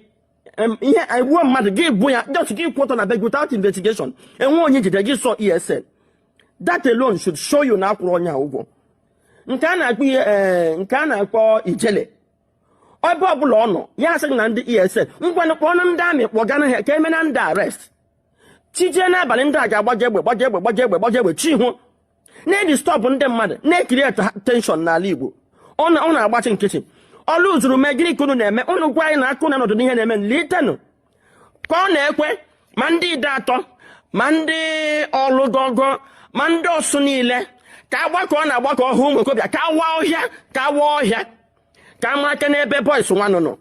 Kawa here for 1 week. See, Obodobla like Gopatanda Gaga warrior. Can't you put like 3,000 people? Where's the security Obodobla? We have a man here. Gaga Wakano here. Can we put those about to show Henny Lennon under? Can the forest or Henny like I'm my name? Nihane me here now. What I catch a bomb in a copa has. So one die pop. While in the back on who have been a copa has. Now, anyone in there, but back and damn no ever come with 4 years in there, so back a hano. So the Leo was so Seba Hano was a bear, the unknown government one no. The worst part where me Hano on your nobia, the press no be has on the ESN. Katie Gayo Jona. The European OPC, ha? Hane more press. ESN, a security outfit like OPC, and Yaman Jesus on your deny, things like Pasi Chakawa. The European no Bahan when double, Han when the OPC, or good hand when the Gallo hog, or good handy when you got Rono. Happened, and when no Budapatano sna ESN and attack before. And when engage a rapata saw ESN.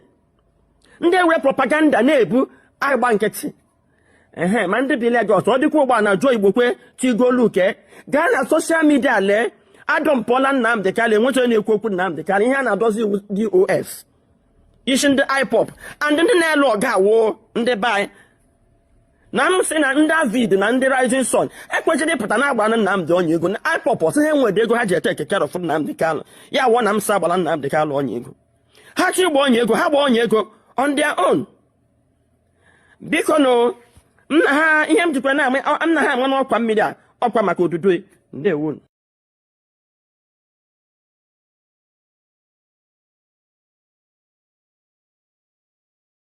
A militia. Tinubu is one of the foremost politicians in Nigerian history. Tinubu and his people created a militia. Who said those words, Daniel?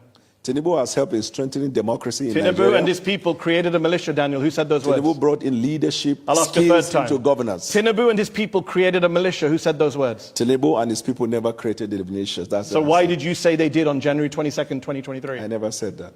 The candidate of All Progressives Congress, Asiwaju Bola Ahmed Tinubu, and his people created a militia. This is the first time in the history of Nigeria we are seeing a political party creating a militant arm leading to election. Does he have a militia that tried to kill you? He doesn't have. I never said he tried to kill me. I myself have received threats from him and his camp. Your words. I never said that. There is also this threat to life, and I can tell you that because I myself have received threats from Asiwaju and his camp. You said it was so corrupt, the 2023 election, Tinubu's win. You said that you couldn't eat food for 3 days. I never said that. Where? And legitimate complaints were raised all over Nigeria. That part is what threw me off balance. In fact, I became so sick. For the past 3 days, I found it very hard eating food. Tinubu is not just super rich. It's what he does with his wealth. In 2019, 2 armored money trucks, bullion vans, were seen going into his house, coming out of his house. Where did that money go? No. Point. Did you see the money? Or those who reported, did they see money inside the bullion van? Was there no money in the bullion vans? How am I to know?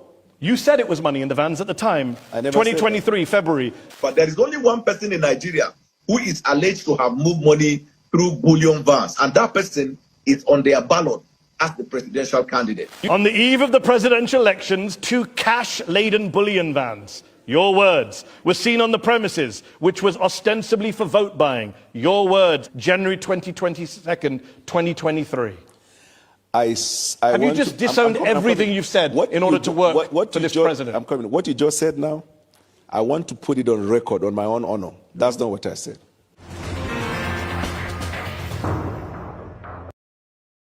Created a militia.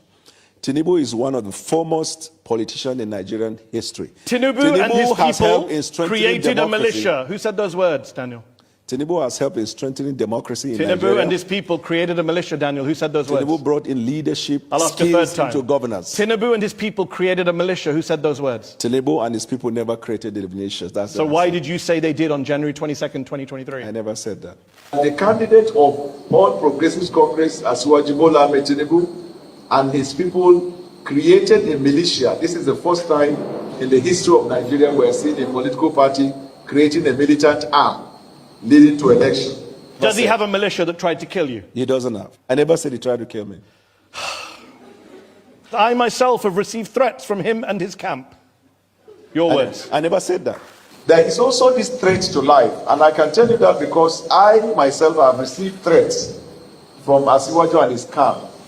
You said it was so corrupt, the 2023 election, Tinubu's win. You said that you couldn't eat food for 3 days. I never said that. Where? And legitimate complaints were raised all over Nigeria. That part is what threw me off balance. In fact, I became so sick. For the past 3 days, I found it very hard eating food. Tinubu is not just super rich. It's what he does with his wealth. In 2019, 2 armored money trucks, bullion vans, were seen going into his house, coming out of his house. Where did that money go? No. Point. Did you see the money? Or those who reported, did they see money inside the bullion van? Was there no money in the bullion vans? How am I to know?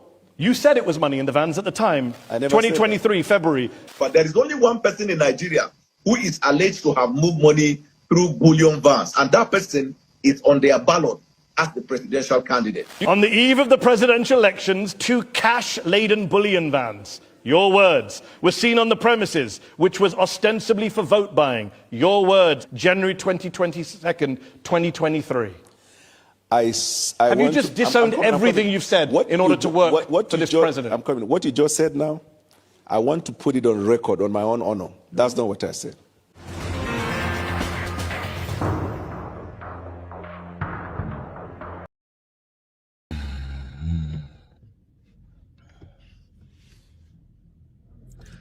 Good morning, everybody. The actual reason for this morning's broadcast, or the very impromptu, but the actual reason I made this morning broadcast, to cancel this noise of Emera una sena ibundi Israel. Like I told you, manji maka na aro esiro mike rapu ndeba ka na awala. So if the truth we buy you, let it choke you. Onya bụ my new motto. If the truth will buy you, let it choke you. The reason I made this morning broadcast is, 1, to correct every lie. Just because na eme circumcision on the 8th day, na ibundi Igbo, na ibundi Israel. Genti, iwolu pen again a paper ide, and I'll try my best to share this video to YouTube and Instagram for the sake of posterity. So ibambo iwolu pen again a pen paper detuo ya. Ifmg kowa ifa ancho kowa abo, I want to follow it point by point. Every culture where their numerology. Every culture where their numerology. Every culture where their numerology. Every culture where their numerology. Every culture where their numerology. Every culture where their numerology. And the numerology of Ndi Igbo can they aligned on its own, not to Ndi Israel. Ege kwantio. Nga agologi numerology Ndi Igbo, gologi nke Ndi Israel. I confirm zia kedonye kopili ibie. Numerology Ndi Igbo coincide with numerology fa no onwe ha. On ke Ndi Israel na esi onwu ko coincide ya with nkai. Numerology ndị Igbo dị long way. Iwota, ọ dị long way onwere onye oyolu biko. On nke ndị Israel na-esi onwe ka ọ gbakwa ihe onwe ya na nke anyị. For example, in Igbo, the number one, when I talk of numerology, I'm talking of numbers and their significant implications and application. So the number one in the Igbo numerology signifies the supreme being, Akofu, Akose, the energy that supersedes every energy, Akofu.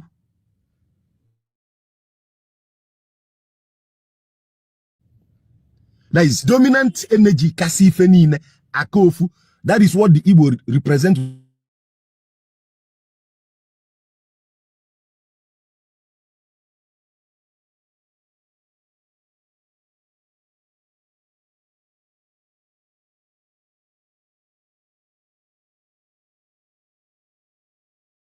With the number one. Say when me wo Hagasigi Hashem Ekad. Meaning na Yahweh buofu and na Hashem buofu. Now the Lord is one. But my anger is this. The same people sigi Hashem Ekad. Sekwagi Elohim. Imam kwile nabo. Yenjine kwiva makande na anu Hebrew. You can come up and yab your mouth. Hashem Ekad mean the Lord is one. The same mouth is the same Hashem Ekad. Kimepekwasim Elohim. The word Elohim means plural. A collection of pantheons. A summation of pantheons. Elohim. Plural. So you can't say Hashem Ekad and still say Elohim. Imana ekum na ndeba ya da no Igbo. Unu eje so Igbo. Mana una ada water the Igbo. So you can't say that nunu neku nun the monotheistic and you are still saying Elohim.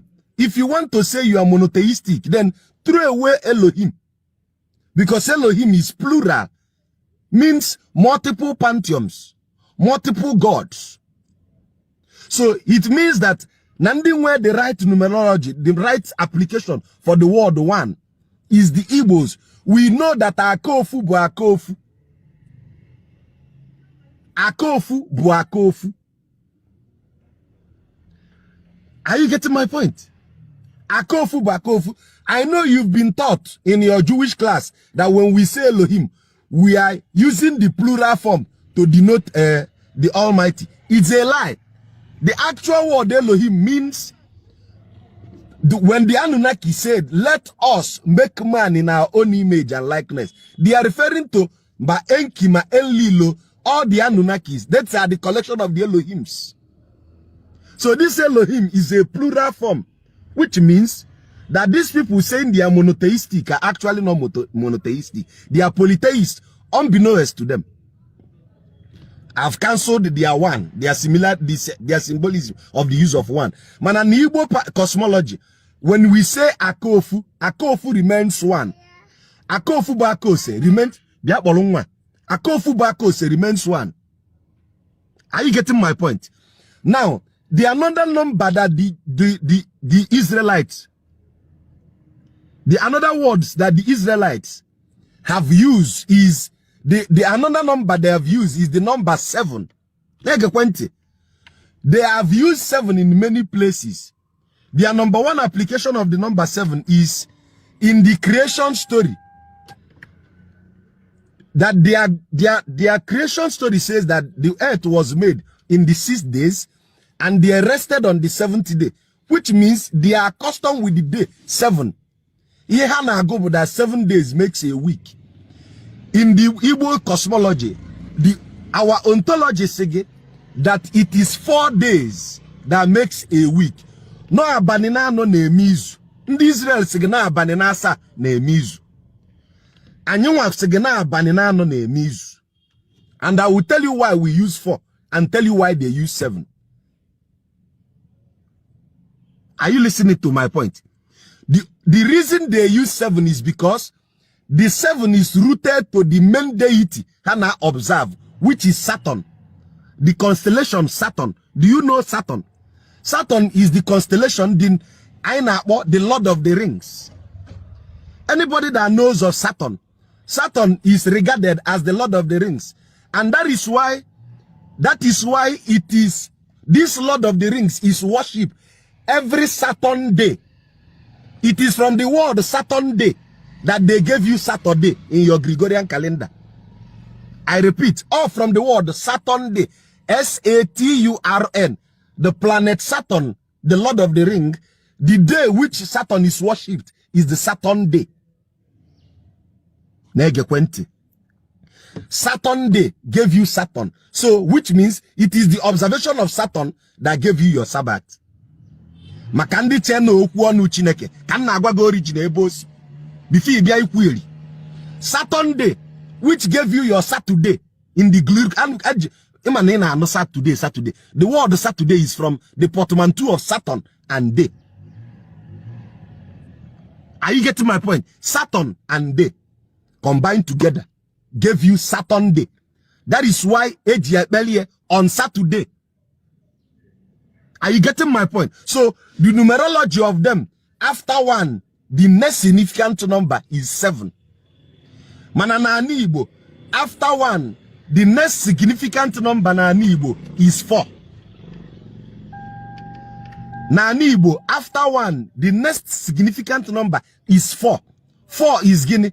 Our 4 days that make a week. The 4 basic elements ejikewa. Anyanwụ, ikuku, mmiri, na aja. The 4 basic elements ejikewa. Anyanwụ, ikuku, mmiri, na aja. These are the 4 basic elements. Ndị Igbo sigi no eno bụ ozuzu oke. This 4 is completion. And that is why we observe 4 days to make a week. This sinafa now observe 7 days to make a week. And you 4 days a week. Now, in Igbo land, we have when a week, asena nizu ebugo, as if izuku, like when we observe a kuku and the kenta. A kuku, when we say a kuku, it means after this eke, the next eke, which means an 8 market day symbolism, which means 2 weeks. Mobai sigi afouku. Ndi mo state ya de accustomed to ya neku. I sigi na iga azu ya na afouku, mobu no liuku, no riami igwe na azu, oliuku. No riami igwe na azu, orienta. Meaning, after 4 days, the next 4 days imelie 2 weeks. Are you getting the point? So the Igbo people observe 4 days versus 8 days. Ofizu nizu nabo. Another symbolism in their numerology is the use of the date. In their use of 1, Akugolungi in their use of 1. In their use of 1 is their symbolism of their Almighty, which is Hashem. But in that same Hashem, they also have Elohim, which means Elohim has destroyed the use of the word Hashem because Isim Hashem Ekad, Pokwalum Elohim. You are contradicting yourself. Now my anger is this.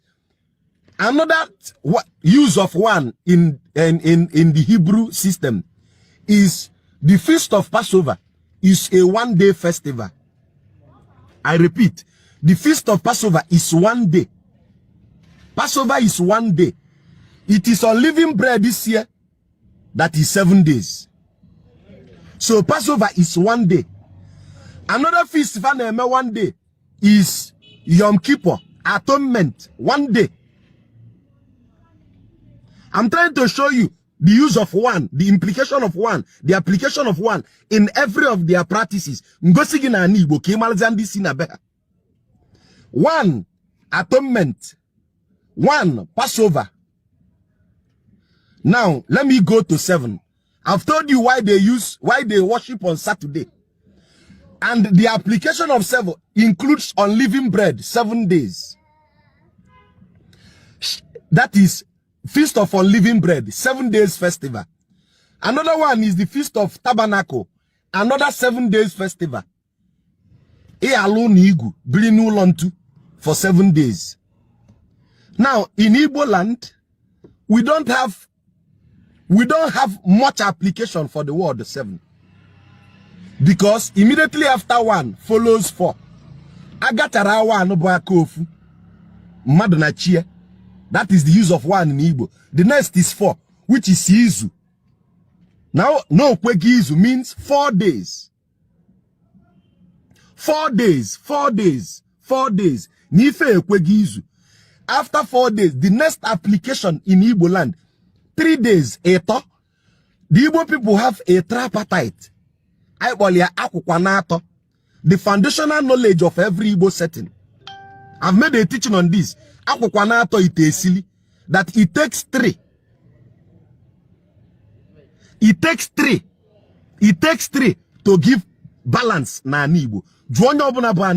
That is why in Igbo land, you can't make any cooking to a deity in a 4-legged stove. We must cook in Osi Tengolo Beto to symbolize the tripod of balance. Akukwanato itesili. And this Akukwanato is demarcated into 3 phenoms: Ezi, Ikenga, and Ifite. That is why every village in Igbo have Ezi, Ikenga, and Ifite. And they are equivalent in every Igbo calendar. I've taught you people.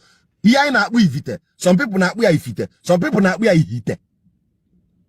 Ndenugu na Ibite. That is why if una mother say no bonyi Ibitolo. That is after 1 comes 3 in Igbo. The tripartite, the trilogy of Nago. Eto, Akukwanato. So after 1 comes 3. The Jews don't have much use for the word, for the numerology 3, for the number 3. They don't have much use for the number 3. So after 1, you skyrocket to 7. But in Igbo, after 1, you go to 3, which is Akukwanato. You go to 4, which is Izu. Then you come to 8.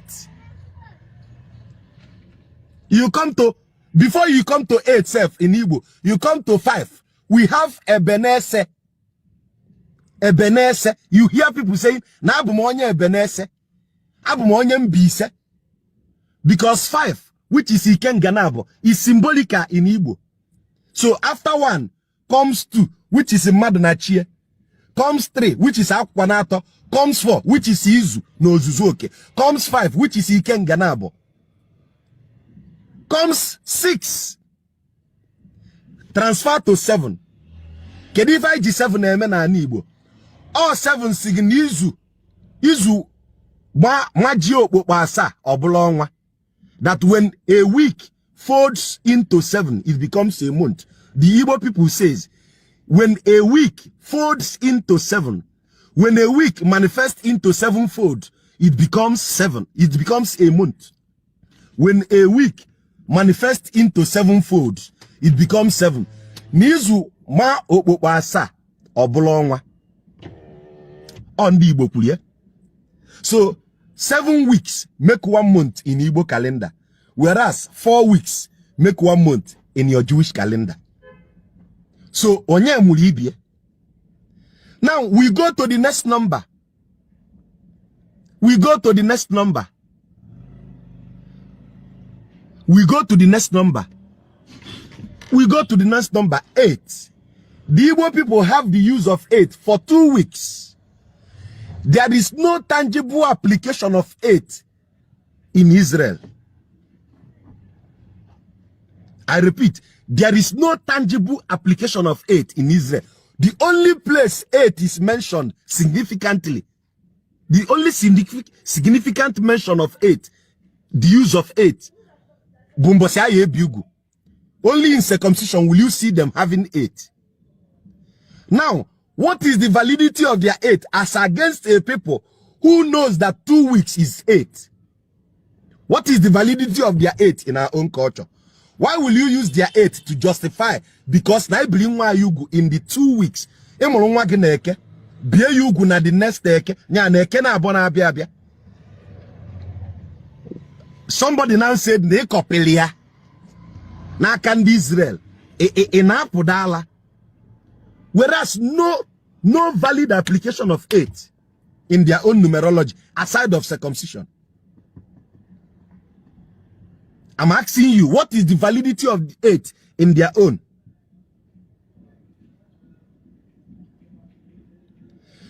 In Igbo land, when we have 7 means perfection. I said it here. It becomes perfection.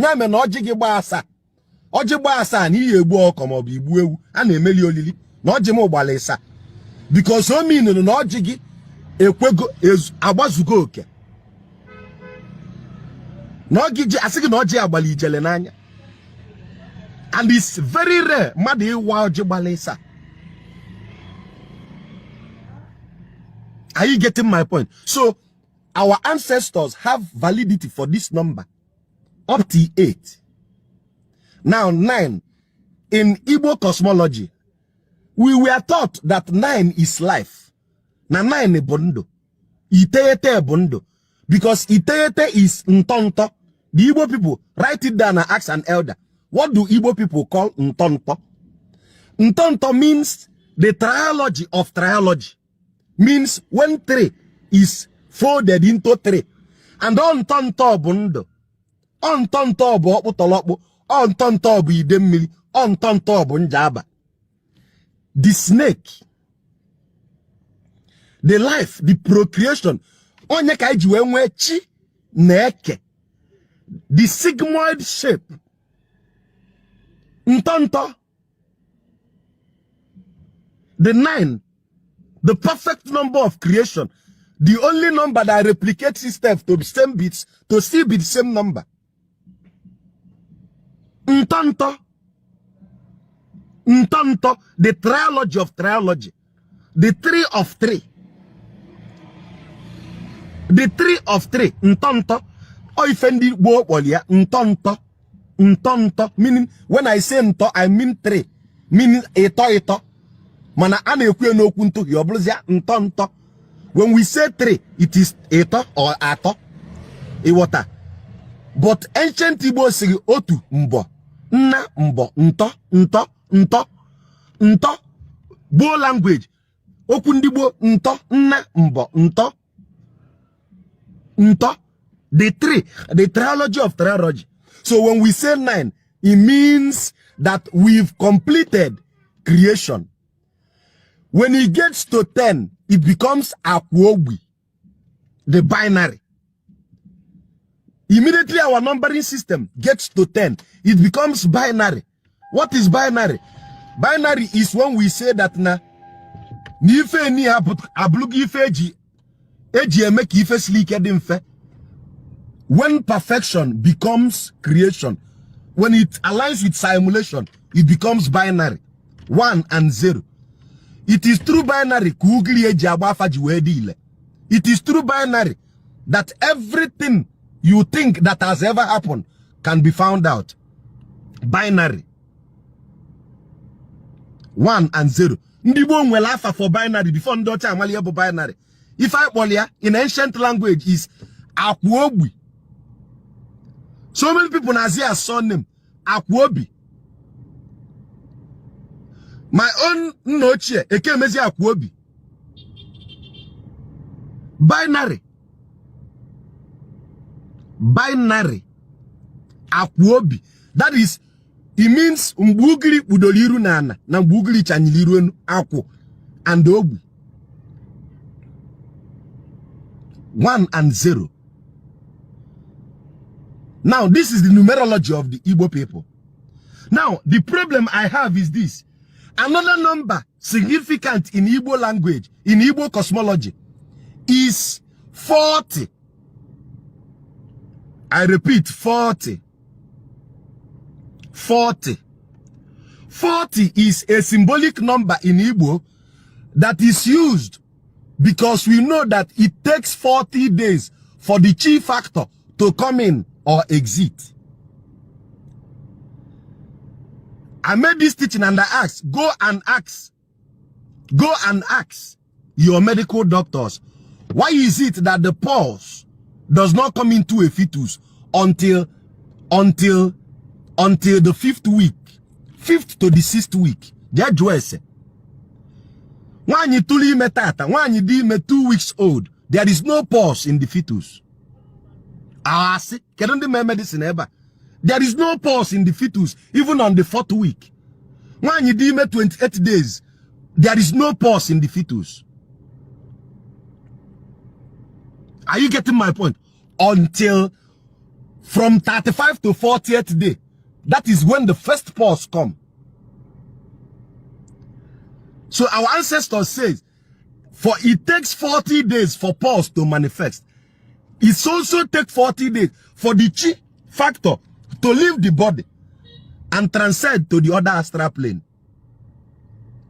Na mmadụ nwụọ no na enwe ọgụ ụbọchị na abụọ chie ịgbagote na ijite. Mmadụ nwụọ tata, it will take 40 days. That is why ndị Igbo na-eberi mmadụ on or before 40 days. It is an ancient knowledge known to every African. If you go to Congo, go and ask the Kikongo people. If you go to South Africa, ask the Zulu, ask the Swana, ask the Nkosan people. The Nkosan people will tell you that they know that in 40 days, the pulse, the chi factor, will return to its maker.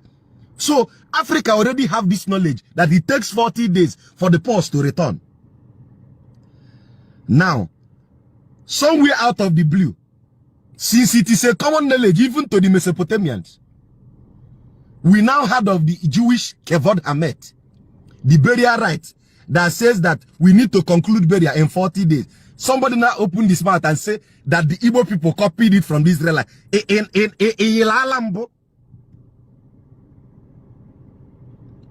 What we've been observing since Butelge covered Hamet in Simba. Can you even men and the Madu Ndibo Jeme, Aquamozu no Niniozu, on or before 40 days, before the advent of Christianity? Why de Jemochuari? Why? Why is it that we observe these 40 days, that we complete your burial rite?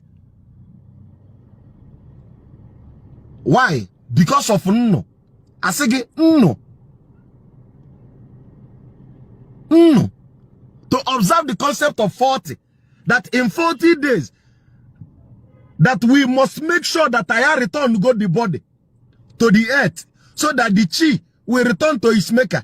Konya jefesie, koje na kanda kako, kejepe ibe. Koma moya bata ni ijite. Because na ya de jokumwa na Igbo cosmology. We don't go to hellfire. We reincarnate and come back and face our life here. All of a sudden, the Jewish liturgy brought Kevod Hamet. Na kuzili ende by Sifan and Igbo kopere lalambo. Now, when they observe their tabernacle, they do it in 7 days. Observe the unleavened bread, they do it in 7 days. Observe their Sabbath, they do it in 7 days. Why? Because of the constellation called Saturn, which gave them Saturday.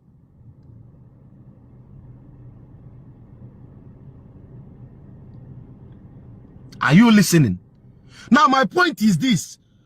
After all this evidence, is Sayono singing that because Nandi, okay, let me shock you. It's an also Sunday when they circumcise in Waha on the 8th day. Let me bust your bubble. Go to Zimbabwe. Ask of the Lemba tribes. The Lemba tribes of Zimbabwe, maybe Wahugu on the 8th day, just like Ndibo. Why haven't Ndibo Choba Kamali Hejikol Han and the Lemba? Can you cause the blues on the Israel Kena Zoki Mali Hejikongena? Onyeli lady. A conquered sperm seeking for validation from his conqueror.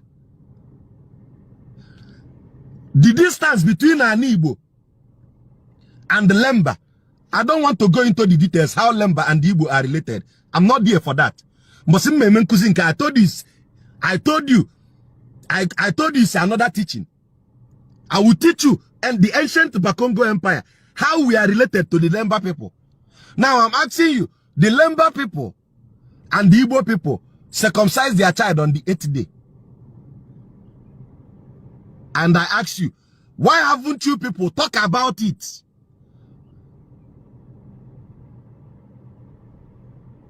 I'm asking you, why haven't you people talk about it?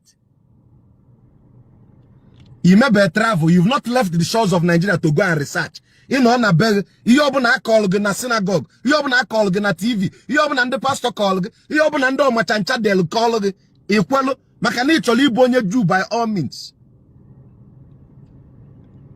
The Lemba people circumcised their child on the 8th day. Why didn't the Igbos go and find out the relationship? But because the Lemba people are not white in complexion, immediately the propagators, Siebe Hasi, we tell you, Alqua, will you say easy? A son of Gibum Israel, and you throw away a holy identity and seeking for validation from an identity below yours. Imepono. The owner of Ife told you a story. How Obatala, your own ancestor, came into Ife and introduced a holy festival called Aje for them. How many Igbo people have recounted that story? How many Igbo persons have visited Ife to know of the stories of our great ancestor Obatala?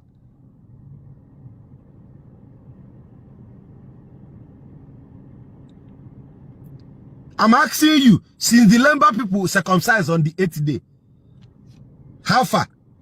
Alright, let's go to Kikongo. Let's go to Kikongo. In this Congo, let's go to Kikongo. Go and look at the culture of the Kikongo people. Match it, compare it with the Igbo culture, and weep for yourself. It's and also, there are people who have more similar culture than to the Igbos, more than your Israel. Why haven't you gone there to acclimatize with them? I'm asking you. The Kikongo people, if ever na hakpa alusi befa bon kisi, ndi Igbo neba imazi ife bon kisi bai. I nwere alusi nkisi bu mmiri in many places na ani Igbo. One cardinal ni chakita. And I'm asking you, if the Lemba people, the Veremba people, are still upholding their 8th-day circumcision, why haven't you rushed and hoisted a flag saying these are my brothers? Because of again, they are not white in complexion. Right? And Kazarians are the one telling you who you are. In Ayedala. Are you getting my point? I just took my time. I tried to make it fast so that I summarize this for you. When you get to Sudan, go and ask of people that live in Kutsul. Look at the tribe called Azande. Look at their culture.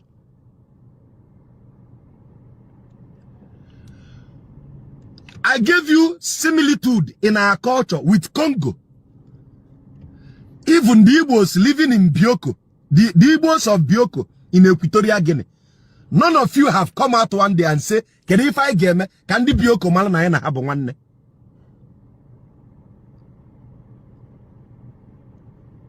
Now the question becomes, everything you think you know was corrupted and fed to you. It's Israel. When I call all those wannabes to come on camera, all of them will run away. My brother, you can't tell me you have PhD and you are afraid of a simple debate. But go to na camera, no be cho. Bia na camera, bia kutono. If we don't correct this madness, a generation,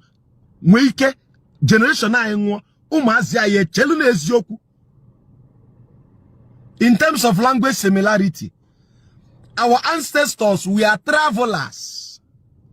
We influenced many languages all over Africa. Now me talk am. Go to Ghana. The Adambwe people of Ghana knows na habo munegi. Mbolo gafa. Adambwe. Go to Ghana, ask of the Anambra people. They will recount how they migrated after the fall of Ife. Ife and Kadieba, Osun State. After the fall of Ife, the Anambra people left and went to their place.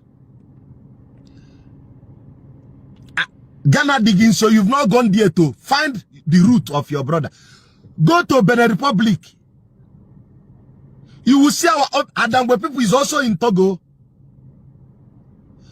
Go to Republic, the Benin Republic. Go to Benin Republic. Ask of the wider people. Mananke di interest brunke di otaka nke men Israel. Onye lileri. Nsige kwa kolusiani Igbo na Israel na ejo. That is how you people manufactured this lie. No, boo God. And I went there direct to debunk it. There is nothing called Obu God until 1991. The name has remained Obuga. Oga. Obuga.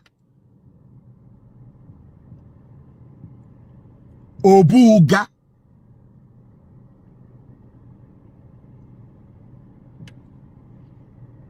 Obuga.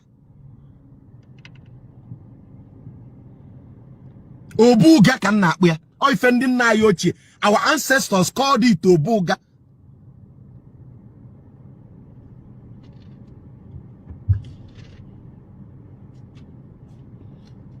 Obuga.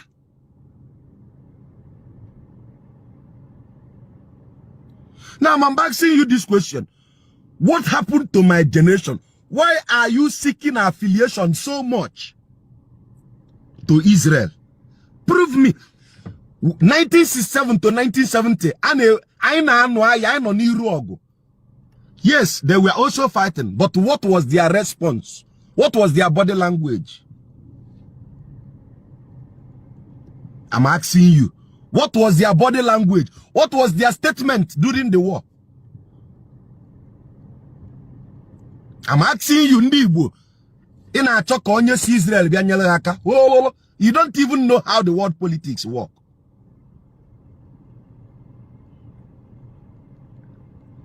Every Igbo word, well, etymology.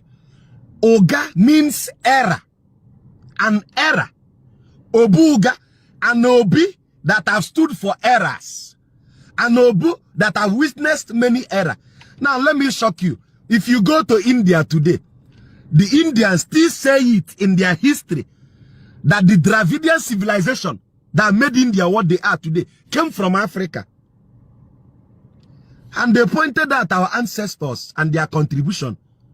If you read Indian mythology and spirituality, you will notice they have something called Yuga.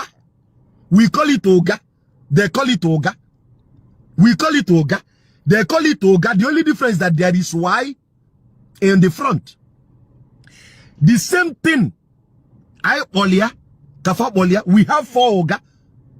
Oga, Chuga, Koga, Ogazi. They have Kali Yuga, Trita Yuga, Dwapra Yuga, 4 Yuga. I'm not talking of yoga. Yoga is Y-O-G-A. I'm talking of Y-U-G-A. Go and look up the meaning of Yuga in India and Oga in Igbo. Same thing. You did not, if I tell you, na ye mul India, ese na mpolala. Manansig in Israel mula ekolomaka, because you find yourself unworthy to give birth to a big civilization like India. Ewu.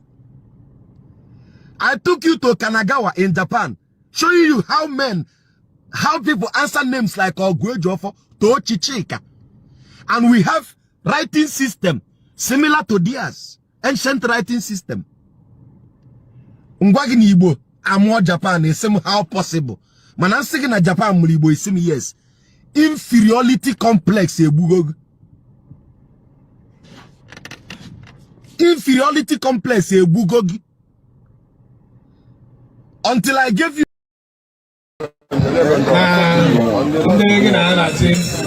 high table. Only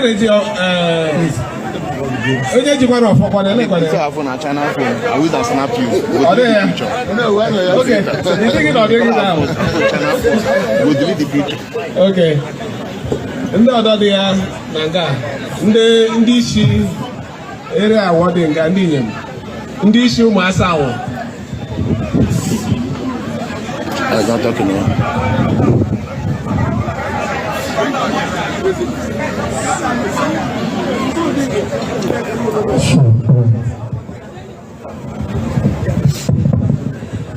Gburugburu ndị Igbo na-ekele unu.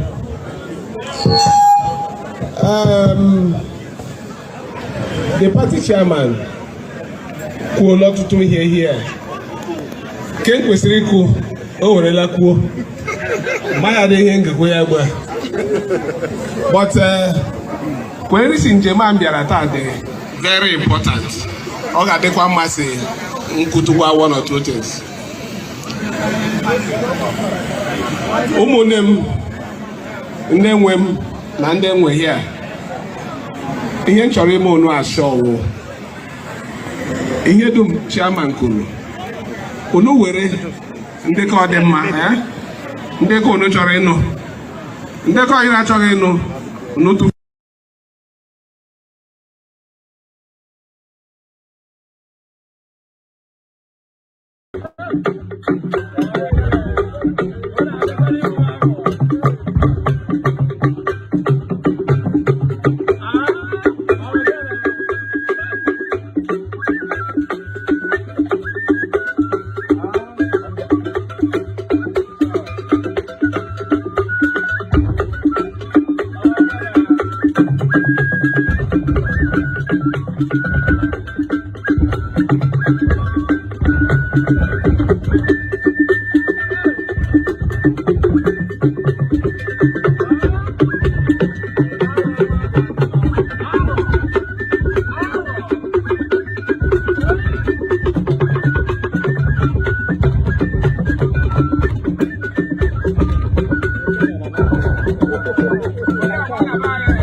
And I did the apprenticeship for him for 6.5 years.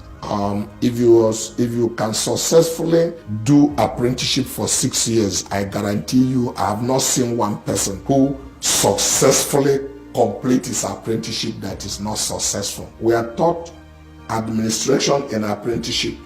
We are taught accountancy. We are taught inventory management. We are taught purchasing, you know, all of this, but no certificate. But you know basic things to do. So by the time you come out, no matter the small capital you have, you know what to do, how to manage it from day one. Because life is about management. It's not the quantity of what you have that matter. It's how well do you manage.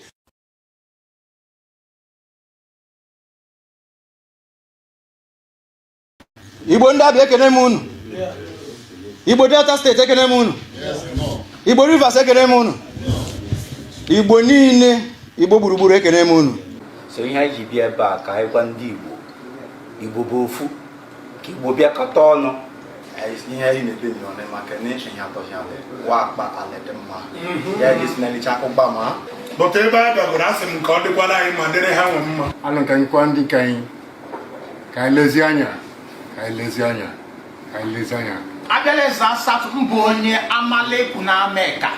With different dialects, one language and one culture, the Igbo, one of the major tribes in Nigeria, are in the southeast, south-south and north-central regions of the country.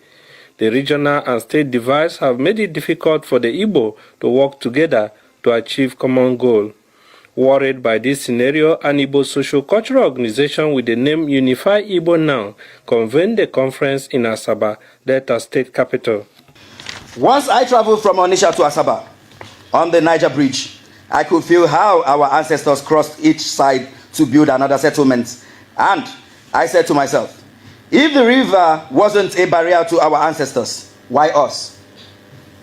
Why would we be demarcated by artificial nomenclature like Southeast, South-South, and North-Central? I bet people who weren't deterred by natural barriers wouldn't be caged and divided by artificial ones. To unify with our brothers and sisters across Niger and fashion one Igbo family has been the battles of our ancestors. And as the river flows, so shall the unity flow with it. But one way to achieve this is by listening and answering the calls of our ancestors. The group says it is disturbing that Igbo-speaking communities have forgotten that before the regional demarcations done by the colonial masters, the Igbo people have existed as one tribe with one culture. Deny ndo Igbo kpọrọ deny na ma bụrụ ịdị n'etiti Igbo niile. Ojebo na ịbịa na Nigeria taa achị ikewu ihe ya bịara Igbo ebe ọ dị mma. Enu ka a na-asị na Anambra, Imo, Abia, Ebonyi na Enugu so ha nwawu ndị Igbo enwe na Nigeria. Ije na news house enu ka a na-asụ mainstream Igbo. Asụsụ a niile ọ dị deceptive. Eji wee wete system a na-akpọ divide and rule. Ka iwepụ ya n'ime anyị ka anyị wike na-afụ onwe anyị asị nwanne. A na-asị mainstream Igbo. Igbo bụ Igbo, nwere Igbo karịa Igbo. Igbo niile bụ gịnị? Igbo. Amazina nke ọ ga-esi bụ na ndị nke anyị ga-asịzi na anyị bụzi na ndị Igbo. Anyị na Igbo bụ ofu. Ọ dị dịka ile na eze ya ma nwee ike wepụ nwa na-abịa n'ime ọnụ. N'ọka anyị na ndị Igbo si dị. Enwe m ụmụnne na Mbaise. Ikwu a ga-eji na-aza ụbụlụ wee na-azazi maka onuwe asụ ụvụrụ.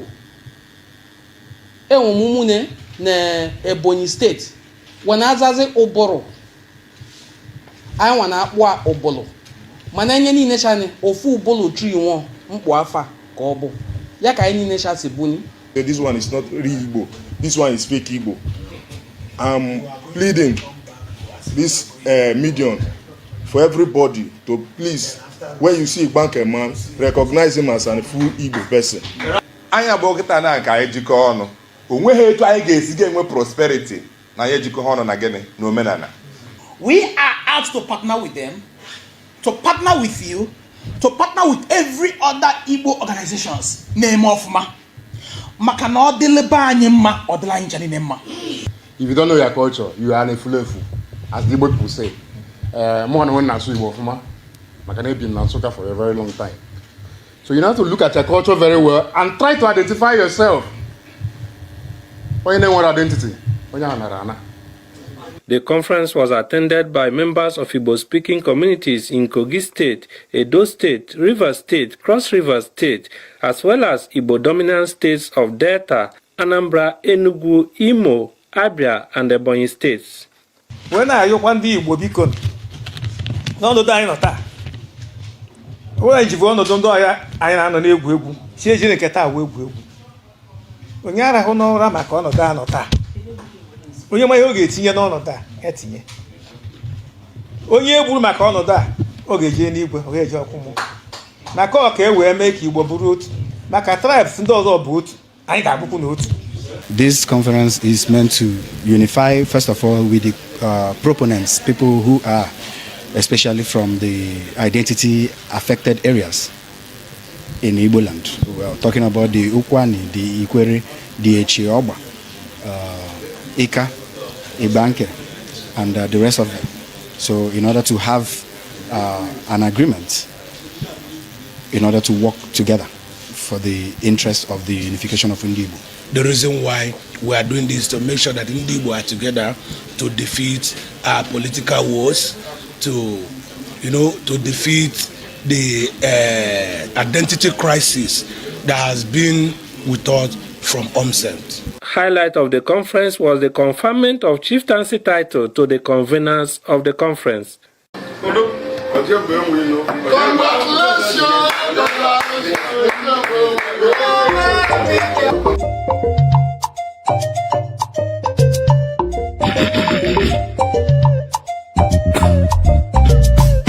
His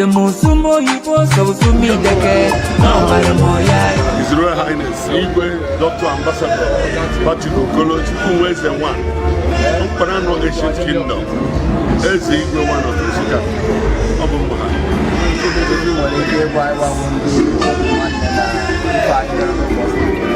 Ana m akwado n'ụzọ narị kwuru narị. Maka na egwu ọzọ anyị na-agụ na chọọchị anyị na-achọzi ndị ụka anyị ewefula ntọala anyị wefula ogige ala mụ na owechite ogige ala ọ ya azụrụ mmadụ tutu reju ya n'okwu nwata ụwa ka ụmụ anyị amaghị ebe ogige ala ya bụ na akwadoro n'ụkwado sie n'ike ebe ọ bụ na uje kpọọ m na aga na baka na station na na-ekwu ụwa na-anụ olu m ya ha mbụ Chukwu nwa eze Igwe Chukwu nwa eze akwa ekele gị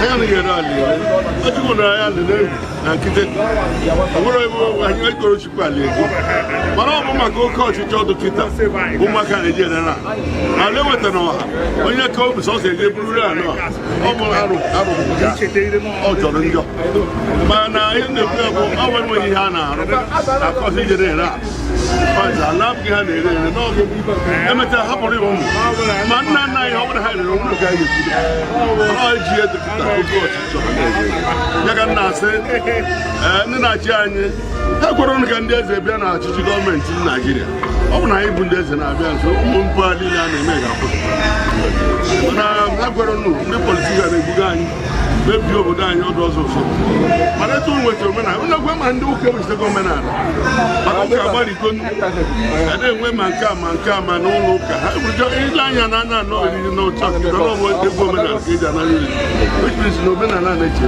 isie na ike na anyị kwadoro mkparisi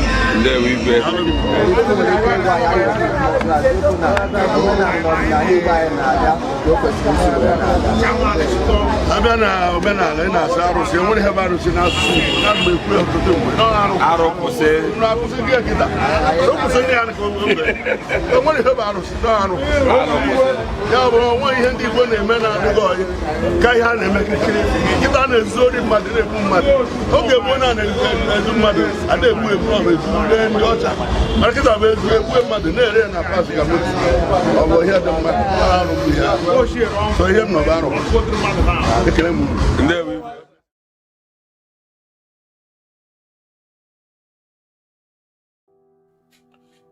I am the Managing Director of OWIX and OBIX Nigerian Limited. For years, I have worked hard to secure a $64 million international contract.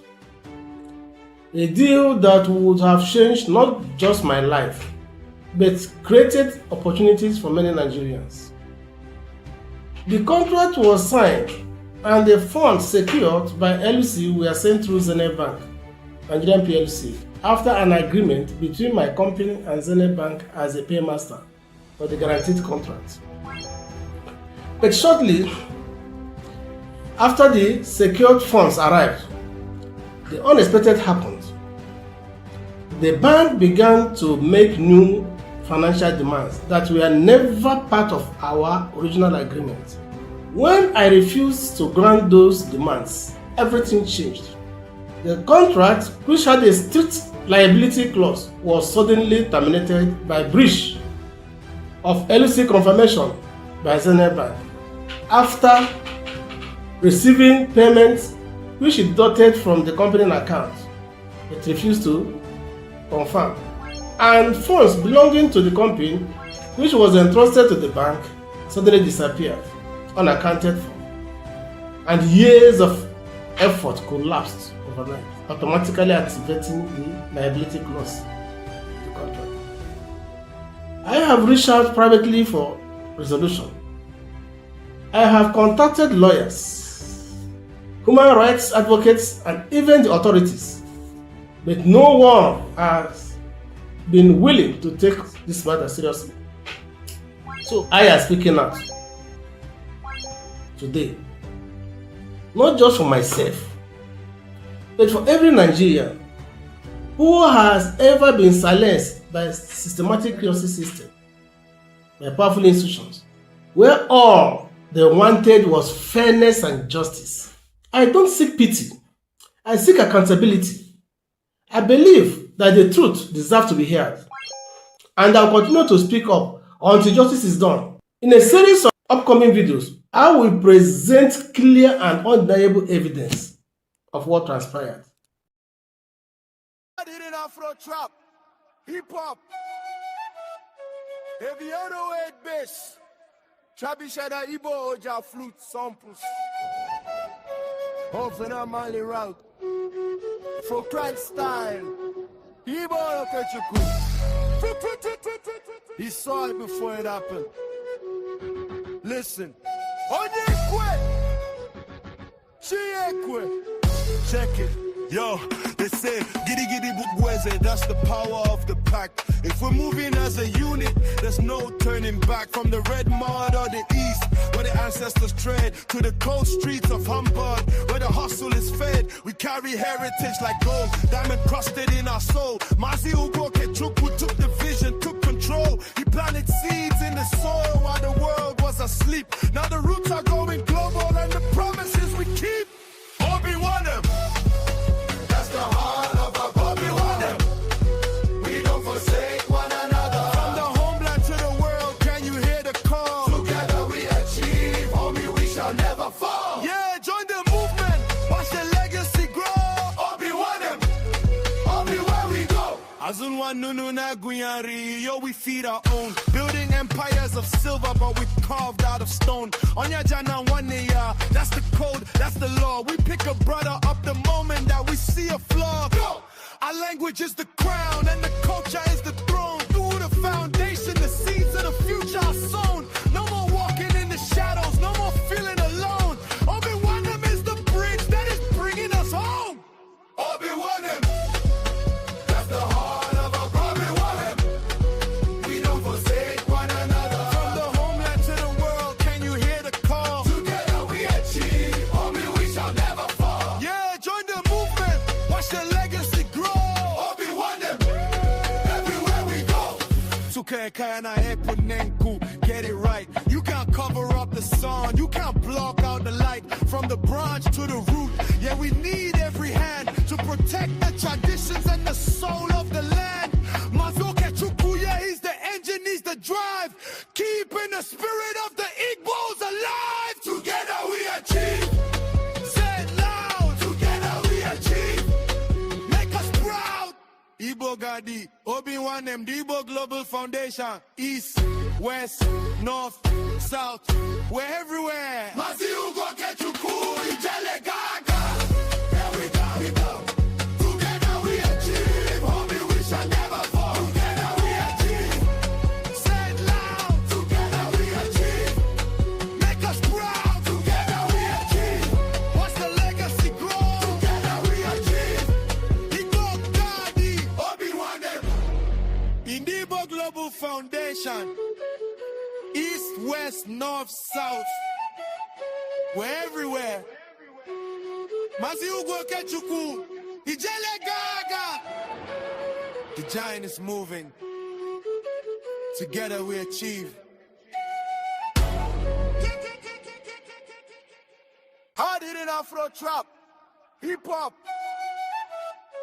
Eviano head bass, Chabishada Igbo Oja flute sample. Obinwannem Global Radio, promoting the culture and traditions of Igbo nation. Obinwannem Global Radio, the unity of culture of Igbo nation.